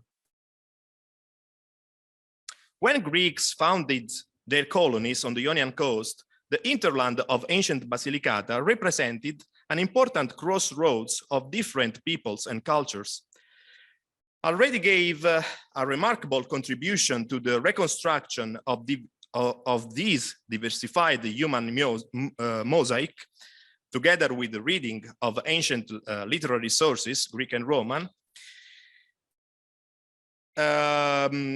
is the archaeology, of course.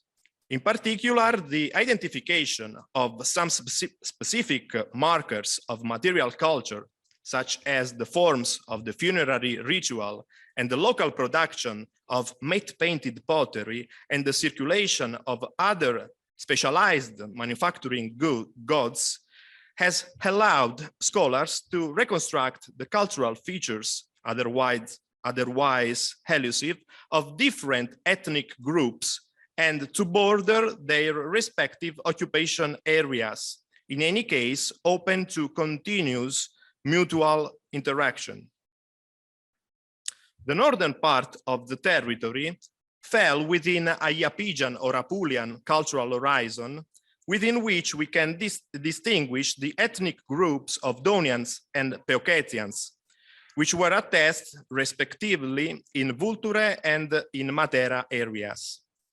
To these must be added another people of Apulian lineage settled in the northwestern mountains of Basilicata, whose name is still unknown. The Ionian subcoastal area, on the other hand, was inhabited by Jones, the first ethnic group that came in contact with the Greeks who founded Syris and Metapontum. Finally, in internal southern Basilicata were established the Oinotrians, who buried their deads in a supine position, I don't know, supine position, according to the ancient ritual tradition of the Tyrrhenian fossa culture, unlike all the other indigenous population who instead adopted the crouched deposition, as if to evoke the position of the fetus in the mother's womb, according to the ancient ritual model introduced by people of Balkan origin between the final Bronze Age and the beginning of the Iron Age in this part of southern Italy. Obviously, due to lack of time, it is not possible for me to talk in detail about all this population and their distinctive cultural features. I just say that we know them almost exclusively through the documentation of the funerary context. Certainly, a privileged point of view for understanding the expressions of the material culture and the identity of certain people, but in any case, limited, partial. For example, we know little or nothing about their language, they left no written sources, their religion and their society, except that they were tribal communities based on agricultural and pastoral economy. Also, the settlements give scant evidences.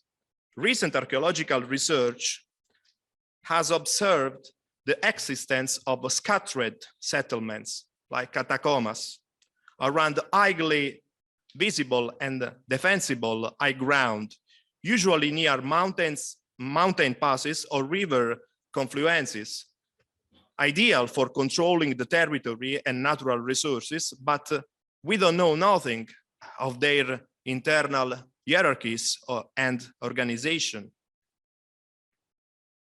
The territory of Ferrandina falls down within the occupation area of Peucetians, since the archaeological evidences relating to the phases of the 8th and the 7th century before Christ present the distinctive elements of the Iapygian cultural facies, such as the crouched deposition of deaths within the tombs and the characteristic local matte-painted pottery with geometric decoration.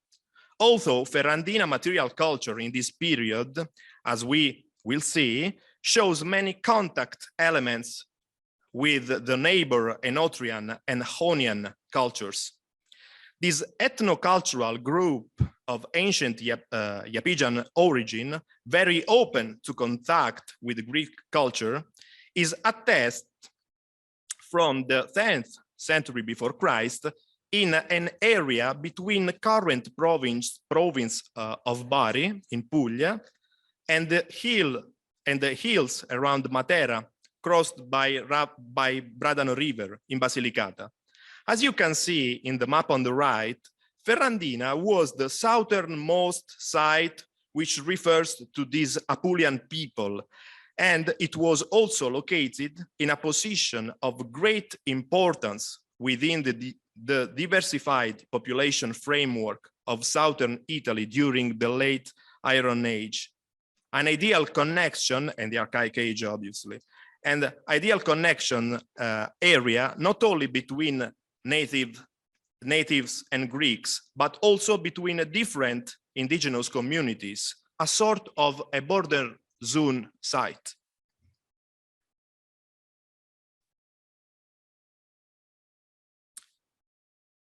The most remarkable archaeological findings have been found around the hill on which the modern town of Ferrandina stands, where about 20 sites of different chronologies and typologies can be surveyed. On the base of archaeological materials, two main phases of frequentation can be recognized, corresponding to the late Iron Age, 8th and 7th century before Christ, and the following Lucanian period, 4th and 3rd century before Christ, during which the territory was occupied by new Italic population, the Lucanians precisely.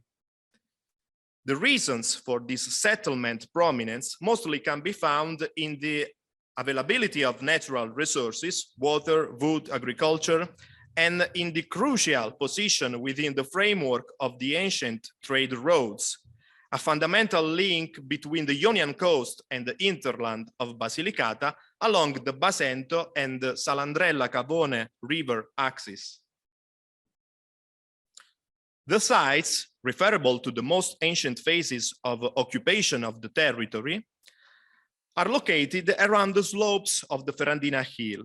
These are mostly funerary areas, all of them situated at a certain distance from each other, which probably belong to scattered villages, according to the typical custom of the indigenous peoples of southern Italy, which shape, interior structure, and organization, however, are still unknown, as said.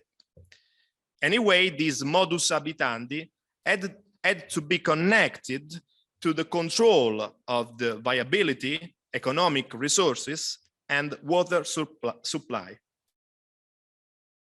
In January 1966, as part of the first archaeological excavation carried out by the Soprintendenza Archeologica della Basilicata, that is something similar to the Greek Ephoria, noteworthy findings referable to structures of the settlements and the necropolis datable between 8th and 7th centuries before Christ were brought to light in the old area of Croce Missionaria, now Piazza de Gasperi Square. The remains of a circular hut were searched out. Inside the hut, some fragments of ceramics datable to the mid-7th century before Christ, like the one belonging to a Proto-Corinthian Pyxis, which represent the evidence of very first contacts between indigenous groups established in Ferrandina and the Greek colonies of the Ionian coast. Very close to the hut, 6 burials were discovered, but only partially excavated. That housed the dead in a crouched position together with not very rich grave gods, containing pottery with subgeometric decoration datable to the 7th century before Christ. In the same year, a group of burials was found in the Mazzini Square immediately downstream to the former site of Croce Missionaria. The tombs date between the 8th and the 7th century before Christ and were characterized once again by the deaths in a crouched position, laid inside lithic boxes or lithic chests. Two burials, respectively referring to a female and a male individual, stood out for the richness of the objects of the funerary set. The female one showed a remarkable quantity of grave gods, particularly the personal bronze decoration, a fact that surely highlights the prestige that woman held within the community. The male burial, on the other hand, was characterized by a few ornaments and an iron spearhead, functional to emphasize the warrior status of the deceased. The Mazzini Square site represents, therefore, one of the most important findings in the territory and should be part of a large indigenous necropolis of the end of the 8th century and the 7th centuries before Christ, attested along the entire southwestern slope of the hill of Ferrandina. Another and still unknown necropolis belonging to this period, currently under excavations, was recently discovered within a wider archaeological research project conducted by the chair of classical archaeology in località Sant'Antonio Abate, about 2 kilometers south of Ferrandina modern city center, with the scientific direction of Professor Maria Chiara Monaco and Mayawan direction on the field. The project, called FARC Ferrandina Archaeological, was born 5 years ago with the aim to reconstruct the overall historical and archaeological framework of Ferrandina territory through a multidisciplinary approach. During this current year, we carried out our 5th archaeological campaign. The circumstances of the discovery of the necropolis of Sant'Antonio Abate, as is often the case, are the result not only of a methodologically correct investigation and a careful interpretation of the ancient landscape, but also of a good deal of luck that can never be lacking, of course. On the top of the plateau of Sant'Antonio, an area of scattered materials datable to an earlier period than that of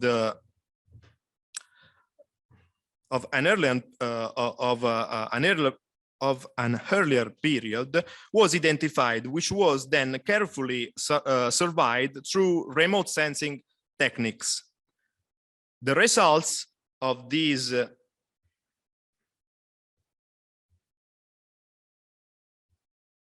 okay.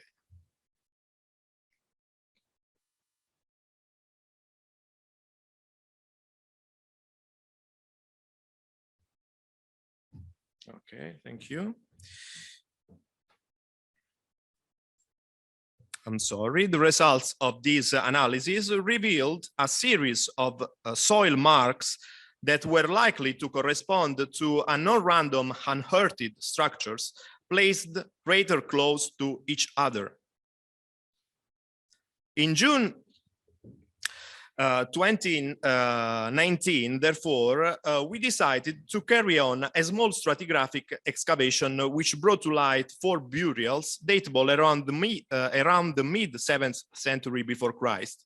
The importance of the new discovery immediately aroused interest of the Italian Ministry of Culture, which decided in following months to finance a thorough geophysical prospecting campaign in order to get some indication on the course and the size of the necropolis, which should extend over a large area as shown by the results obtained through the use of georadar, which I show you here, and thus direct future excavation in this site. From a topographical point of view, the necropolis is located, as already mentioned, on the top of a narrow and elongated plateau, which has all the basic elements for an ancient settlement, namely availability of natural resources, first of all water sources, an high position controlling a large part of southeastern Basilicata, from the Ionian coast to the hinterland, and ancient communication routes between them.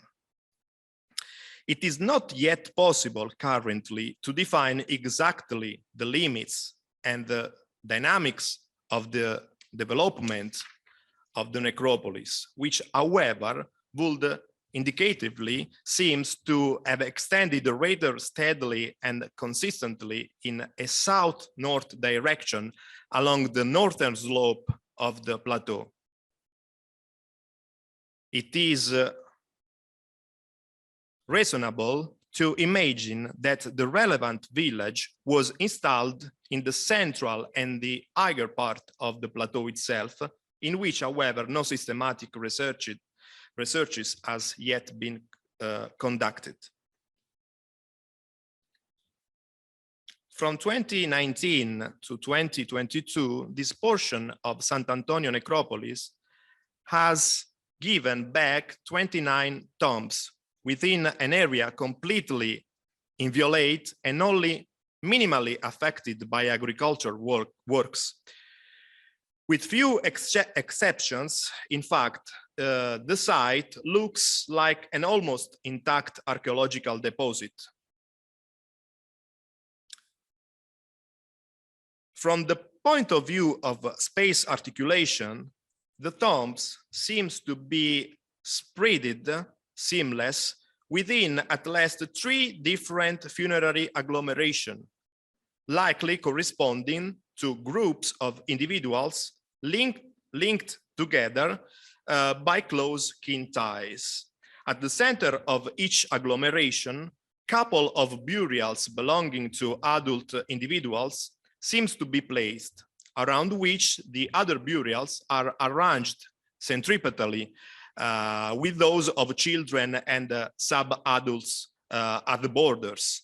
The orientation of burials, even the ones contiguous and closely related, is quite irregular, varying from ovest to east, west to east, northwest to southeast, south to north, east to ovest, to west, I'm sorry. The pit tombs are characterized by both internal and external structures, more or less complex. They are dug within a light beige clay bank, and the deposition bed was simple clay. The simplest burials are represented by single pit burials with a rectangular or elongated ovoid shape. A large part of the tombs, moreover, shows a double pit, an inner one inside which the deceased is actually laid with the grave gods, and a larger external pit that is found to be bordered by lithic slabs put edgeway into the ground, which served a function of separating the tombs from each other. Such external enclosures, fences, often crudely and discontinuously made at one or two sides of the outer pit, reflected the orientation of the tomb. Of great interest was the discovery of two burials with monumental circular enclosures, many carefully made with blocks and joined together by a row of sandstone slabs. The actual grave, on the other hand, could be rectangular or elongated oval in shape and generally didn't have any kind of delimitation. Exceptions to this rule are represented by a grave which has one short side of the pit at the feet of the skeleton coated with sandstone blocks, and a male grave with a rectangular internal delimitation of sandstone and conglomerate slabs, as if were a sort of lithic box or lithic chest. It is noted that the double pit burials seems always to have been intended for adult individuals. Real lithic boxes or chests, tombs, are also attested in the necropolis in 4 or maybe 5 cases. They are generally small in size and appear to be reserved, as a rule, for burials of infants and otherwise very young individuals. In a couple of cases, the custom of burying newborn children within pitois, the so-called enkitrismos, is documented too, which in turn are placed within a small quadrangular pits. Almost all burials, including those of children, are provided with coverings made of large pieces of conglomerate and or sandstone. Such stones are generally 3 in number. A single large stone, and in only one case 4 stones, all of them conglomeratic, are also documented. The number of stones, anyway, doesn't not seem necessarily related to the size of the pit. The corpses are always buried crouched, lying on one side, according to a typical, as said, funerary custom of indigenous peoples of ancient trans-Adriatic origin. Within this mode of ritual deposition, there are, as you know, several variants. The most attested one in Ferrandina necropolis is that crouched contracted, that is, with the legs strongly bent at the knees, while in the case of the tomb 22, the body laid with the legs more extended and crossed over each other. These are always monosome burials, and there are no detectable cases of overlapping and reuse of the tomb. Only in the case of tomb number 15, as we shall see, confused and incomplete skeletal remains of at least 2 individuals are attested.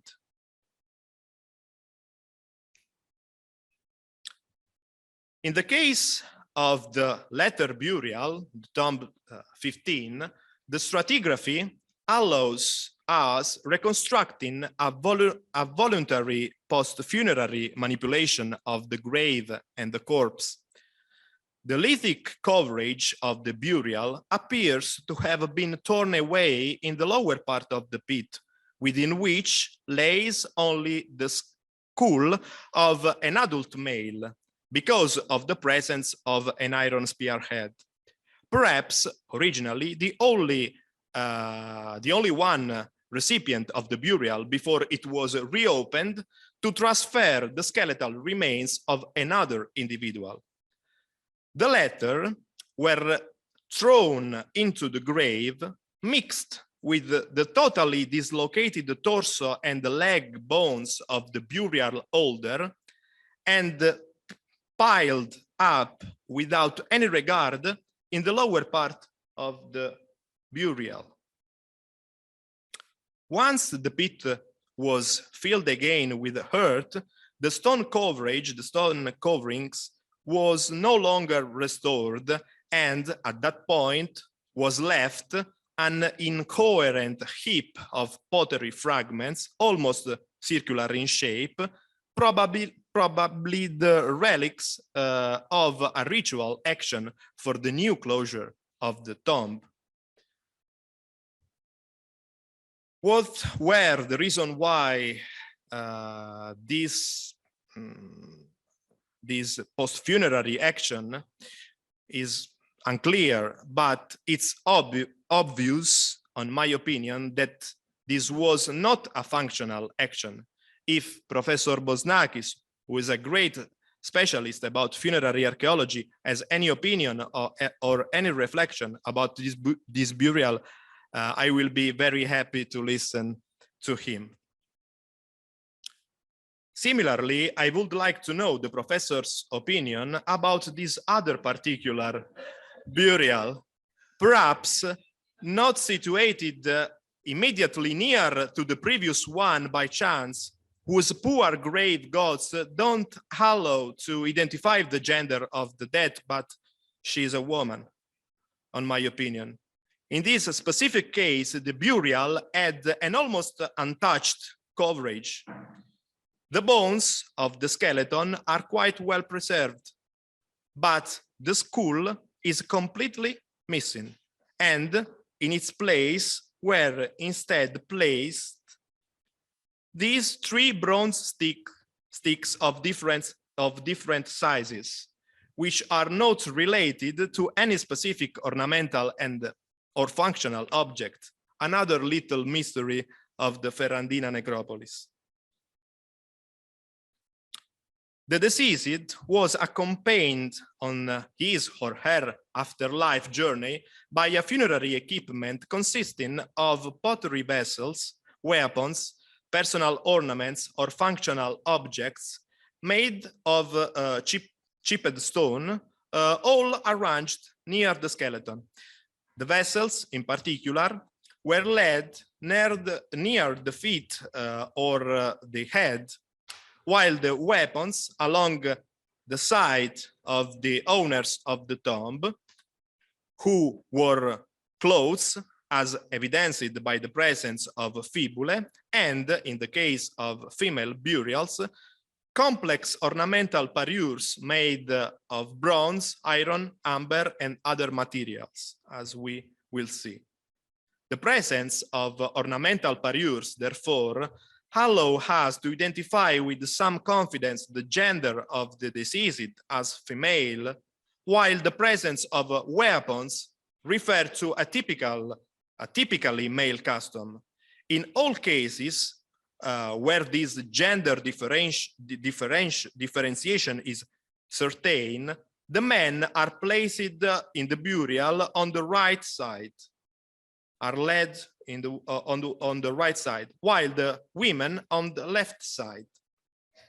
This criterion of distinction, therefore, together with the macroscopic analysis of the bones, could be reasonably considered valid also in the cases of burials without clear indicators of gender, since the funerary pottery set is generally very homogeneous, yes, with no particular differences between male and female graves. Differences can be later perceived in reference to different age classes. For instance, in the tombs of mature individuals, there are 2 horns. In those of young adults, 1, while they are not presented in children's tomb, where a jug takes its place. Anyway, it would seem that funerary objects were not conceived, first of all, to identify the gender of the deceased, but rather to recall the age and therefore the place, or even better, the role and the status within the community of the individual. As already mentioned, one of the outstanding aspects regarding the necropolis of Ferrandina is the excellent state of its preservation, also with regard to the ancient flora outside the graves, which gives back the idea of a place as assiduously frequented by the living person in order to perform rituals in honor of the dead. Traces of these rituals are often found on or very close to the coverings of the tombs and consist mostly of open-shaped bases fragments overturned on the ground.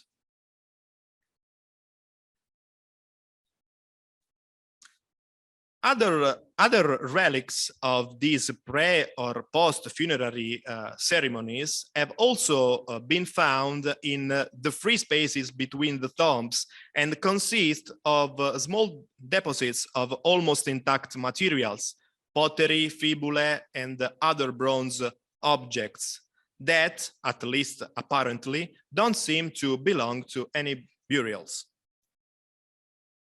At this point, I will go on to briefly outline the material culture of Sant'Antonio Abate necropolis through a preliminary analysis of the main categories of the grave gods.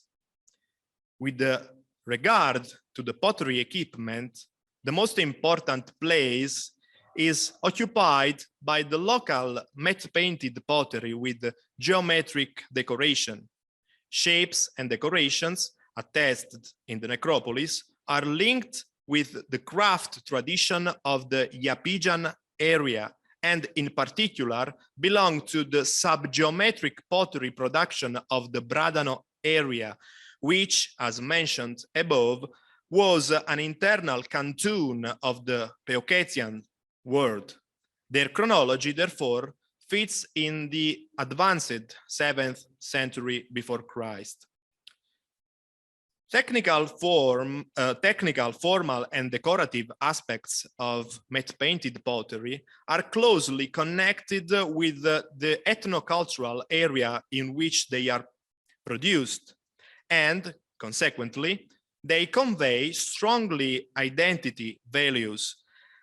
As far as shapes are concerned, the matte-painted vases from Ferrandina all belong to the indigenous morphological repertoire.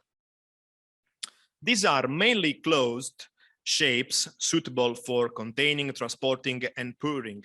Horns, cantharoid vases, jugs, and attingitoi, a local shape similar to that of Greek kiatos.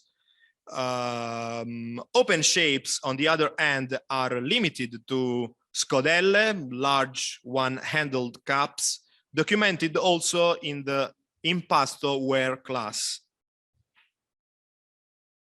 Urns were the fundamental elements in the composition of pottery set in all the indigenous necropolis of southern Italy, where it was usually led in association with jugs or the attingitoi. Inside the tombs, these biconical or rounded vessels with two handles, normally intended for daily use, were most likely used to hold foodstuffs like cereals, or more probably, on my opinion, liquids, water, wine, etc., conveying strong symbolic values expressed by the decoration and the shape itself. In our necropolis, as you can see, different types of holla, of urn, are attested. Each type is very well attested within the funerary equipments of Matera and Bradano area, datable during the 7th century before Christ, especially the type 3 known as Montescaglioso crater, is a very typical shape. Type 2A, on the other hand, also documented in the Ionian coast, for example, at Santa Maria d'Anglona necropolis, is a typical shape in the repertoire of the nearby Enotrian canton. Inside almost all the urns, a small cantharoid vase was found, forming a sort of functional couple, functional pair. This little drinking vessel is characterized by a globular body and two eye-band handles. This is a very typical shape of the Peucetian area. Among the matte-painted pottery shapes found in the necropolis, there are also some jugs which shape origin stands into the repertoire of the earlier geometric period. Again, we found attingitoi with a high band handle, scodelle, that is medium-sized open vessels suitable for holding and presenting. And here you have in this slide some comparanda with vessel from the Bradano River and Materia areas, which help to better identify the chronology of the bases just mentioned. Local ceramics undoubtedly include those impasto-ware vessels, which strongly recall the ancient indigenous production of the early Iron Age. Less well documented than the matte painted class, impasto-ware shows a repertoire reconduced to essentially two forms, two shapes. The attingitoio, with a careened, bold, and an careened bold, and an high bend handle, and different types of scodella. It should also be noted that impasto-ware vessels are always in association with the matte painted urns and or jugs, and in most cases their handle is ritually broken in order to defunctionalize the vase after the closure of the burial. This fact, together with the clear reference to the oldest protohistoric technique, charge these vessels with an important symbolic meaning within the funerary ritual, of course.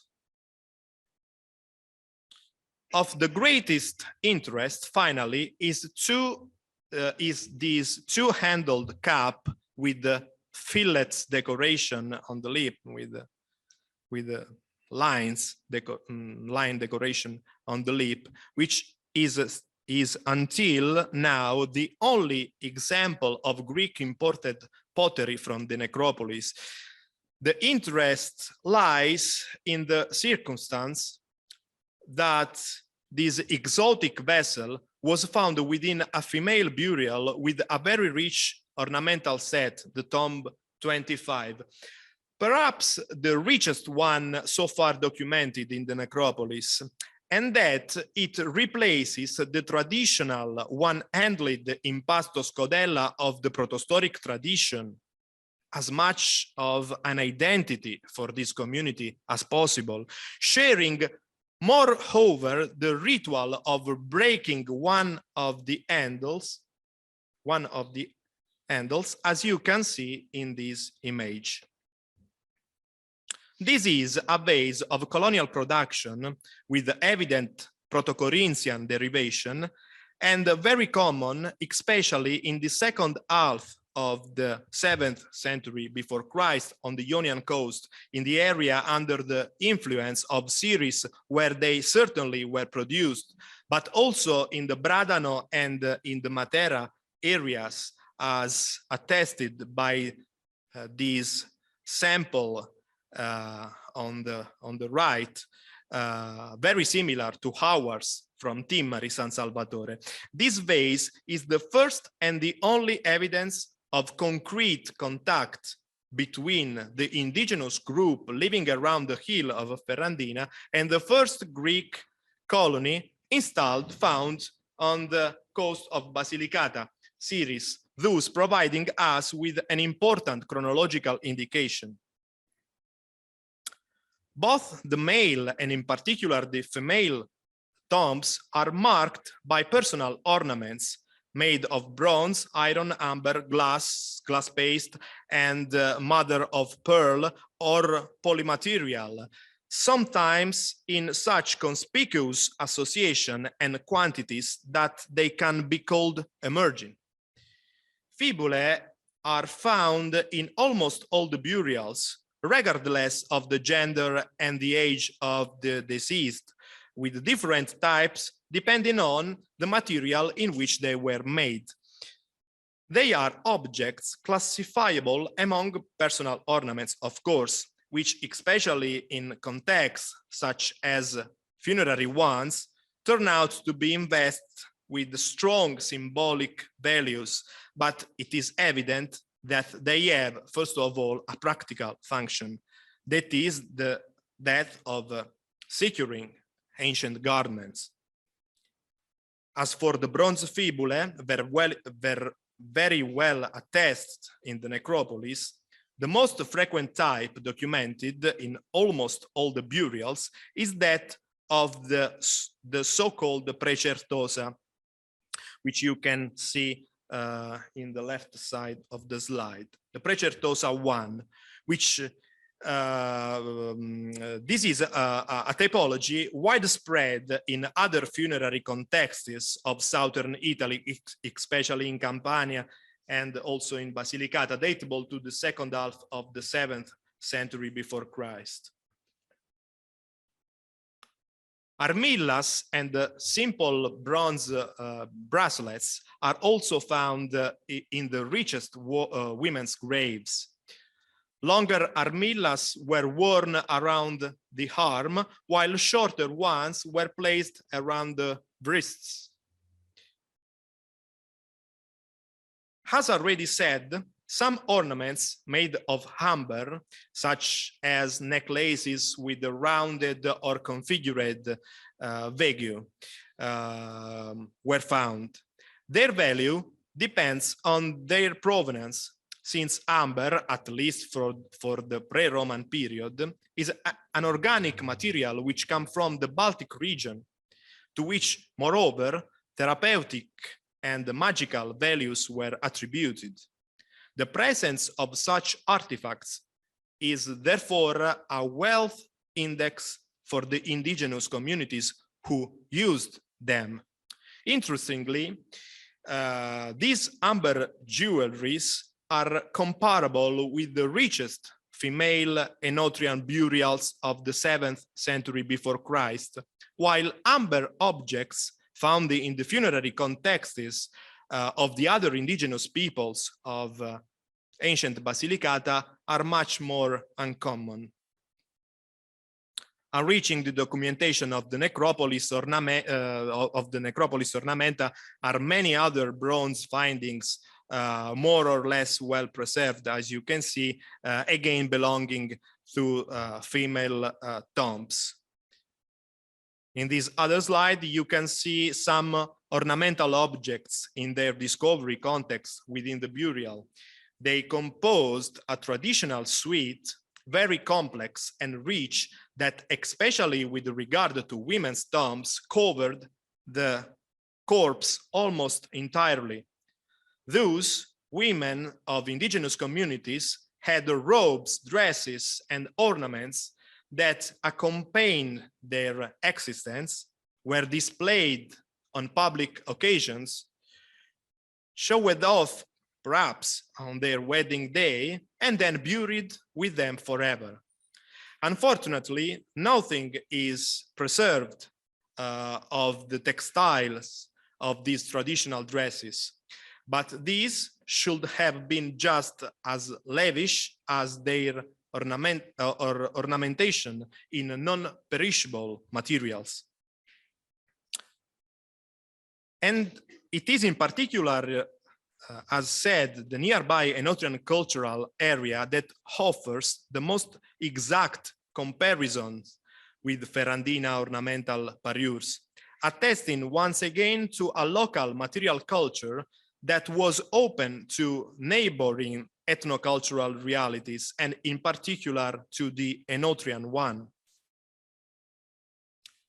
Finally, let's take a look at the group of iron weapons found in the necropolis, which essentially includes pointed weapons. They represent a recurring element in the funerary ritual of male individuals, of course. Within this group, one can distinguish spearheads, that is weapons to wield, and javelins, that is weapons intended to be thrown. It is difficult to say whether these objects actually represented the status of the deceased, thus is a warrior connotation, or were nothing more than prestige and power symbols. We certainly cannot exclude that more simplest, that spearheads or javelins were used as tools for hunting, an activity traditionally attributed to the male gender. In conclusion, the community that was established on the hill and around the slopes of the modern town of Ferrandina between the middle of the 7th century and the beginning of the 6th century before Christ is perhaps the southernmost community of an ethnocultural group identifiable with the Pieoketians on the basis of the particularly funerary ritual attested and the presence of specialized ceramic production with subgeometric decorations widespread in the middle valley of the Bradano River and in the Matera area. The excavations of Sant'Antonio Abate Necropolis have opened a sort of cognitive window, a little cognitive window on the history of 3 or 4 generations of men and women belonging to this community through one of its most important rites of passage, the funerary one, which offers an important record of material culture to interpret.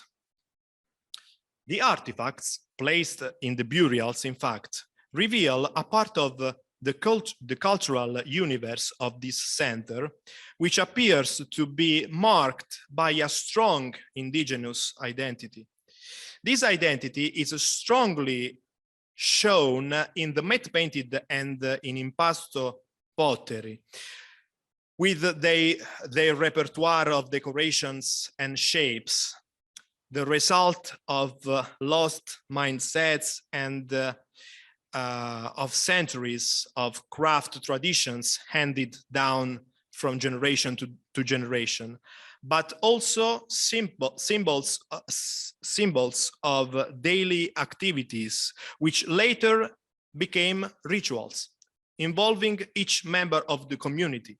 The traditional women's dresses were then added to the pottery, enriched with bronze decoration and other precious materials.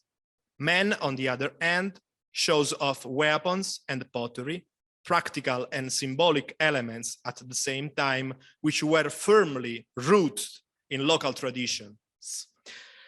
Very significant, as we have seen, although still definitely faint, the openings towards Greek culture appear in this initial moment of the life of the colonies founded on the Ionian coast.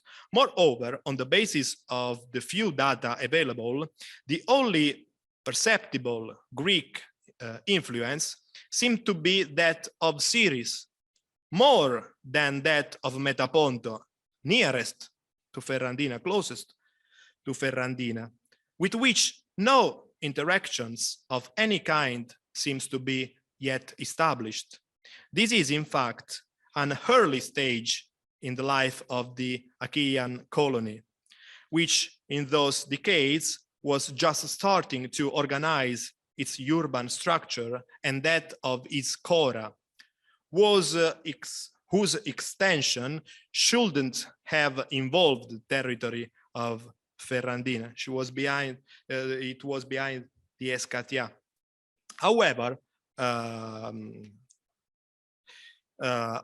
the indigenous occupation of latter, which is well attested, the territory of Ferrandina, of course, which is well attested between the 8th and the 7th century before Christ, seemed to deconstruct and rarefy during the 6th century before Christ. That is one of the most important periods of life of Metapontum. At the beginning of the 6th century, Also, the small portion of the necropolis seemed to end its life, even if there are many chronological, topographical, and cultural data to specify in the next future. In this perspective, the researches of the University of Basilicata could certainly add a new fragment of knowledge in order to reconstruct the settlement framework of ancient Basilicata through the knowledge of a territory such as that of Ferrandina, still little known, but very noteworthy for its border position between different cultural worlds. I leave you with this photography of our research team, which I would like to thank for the activities carried out over the years, in the hope that starting from the next year, it will be enriched by the welcome presence of some students from the University of Crete. Efkaristo.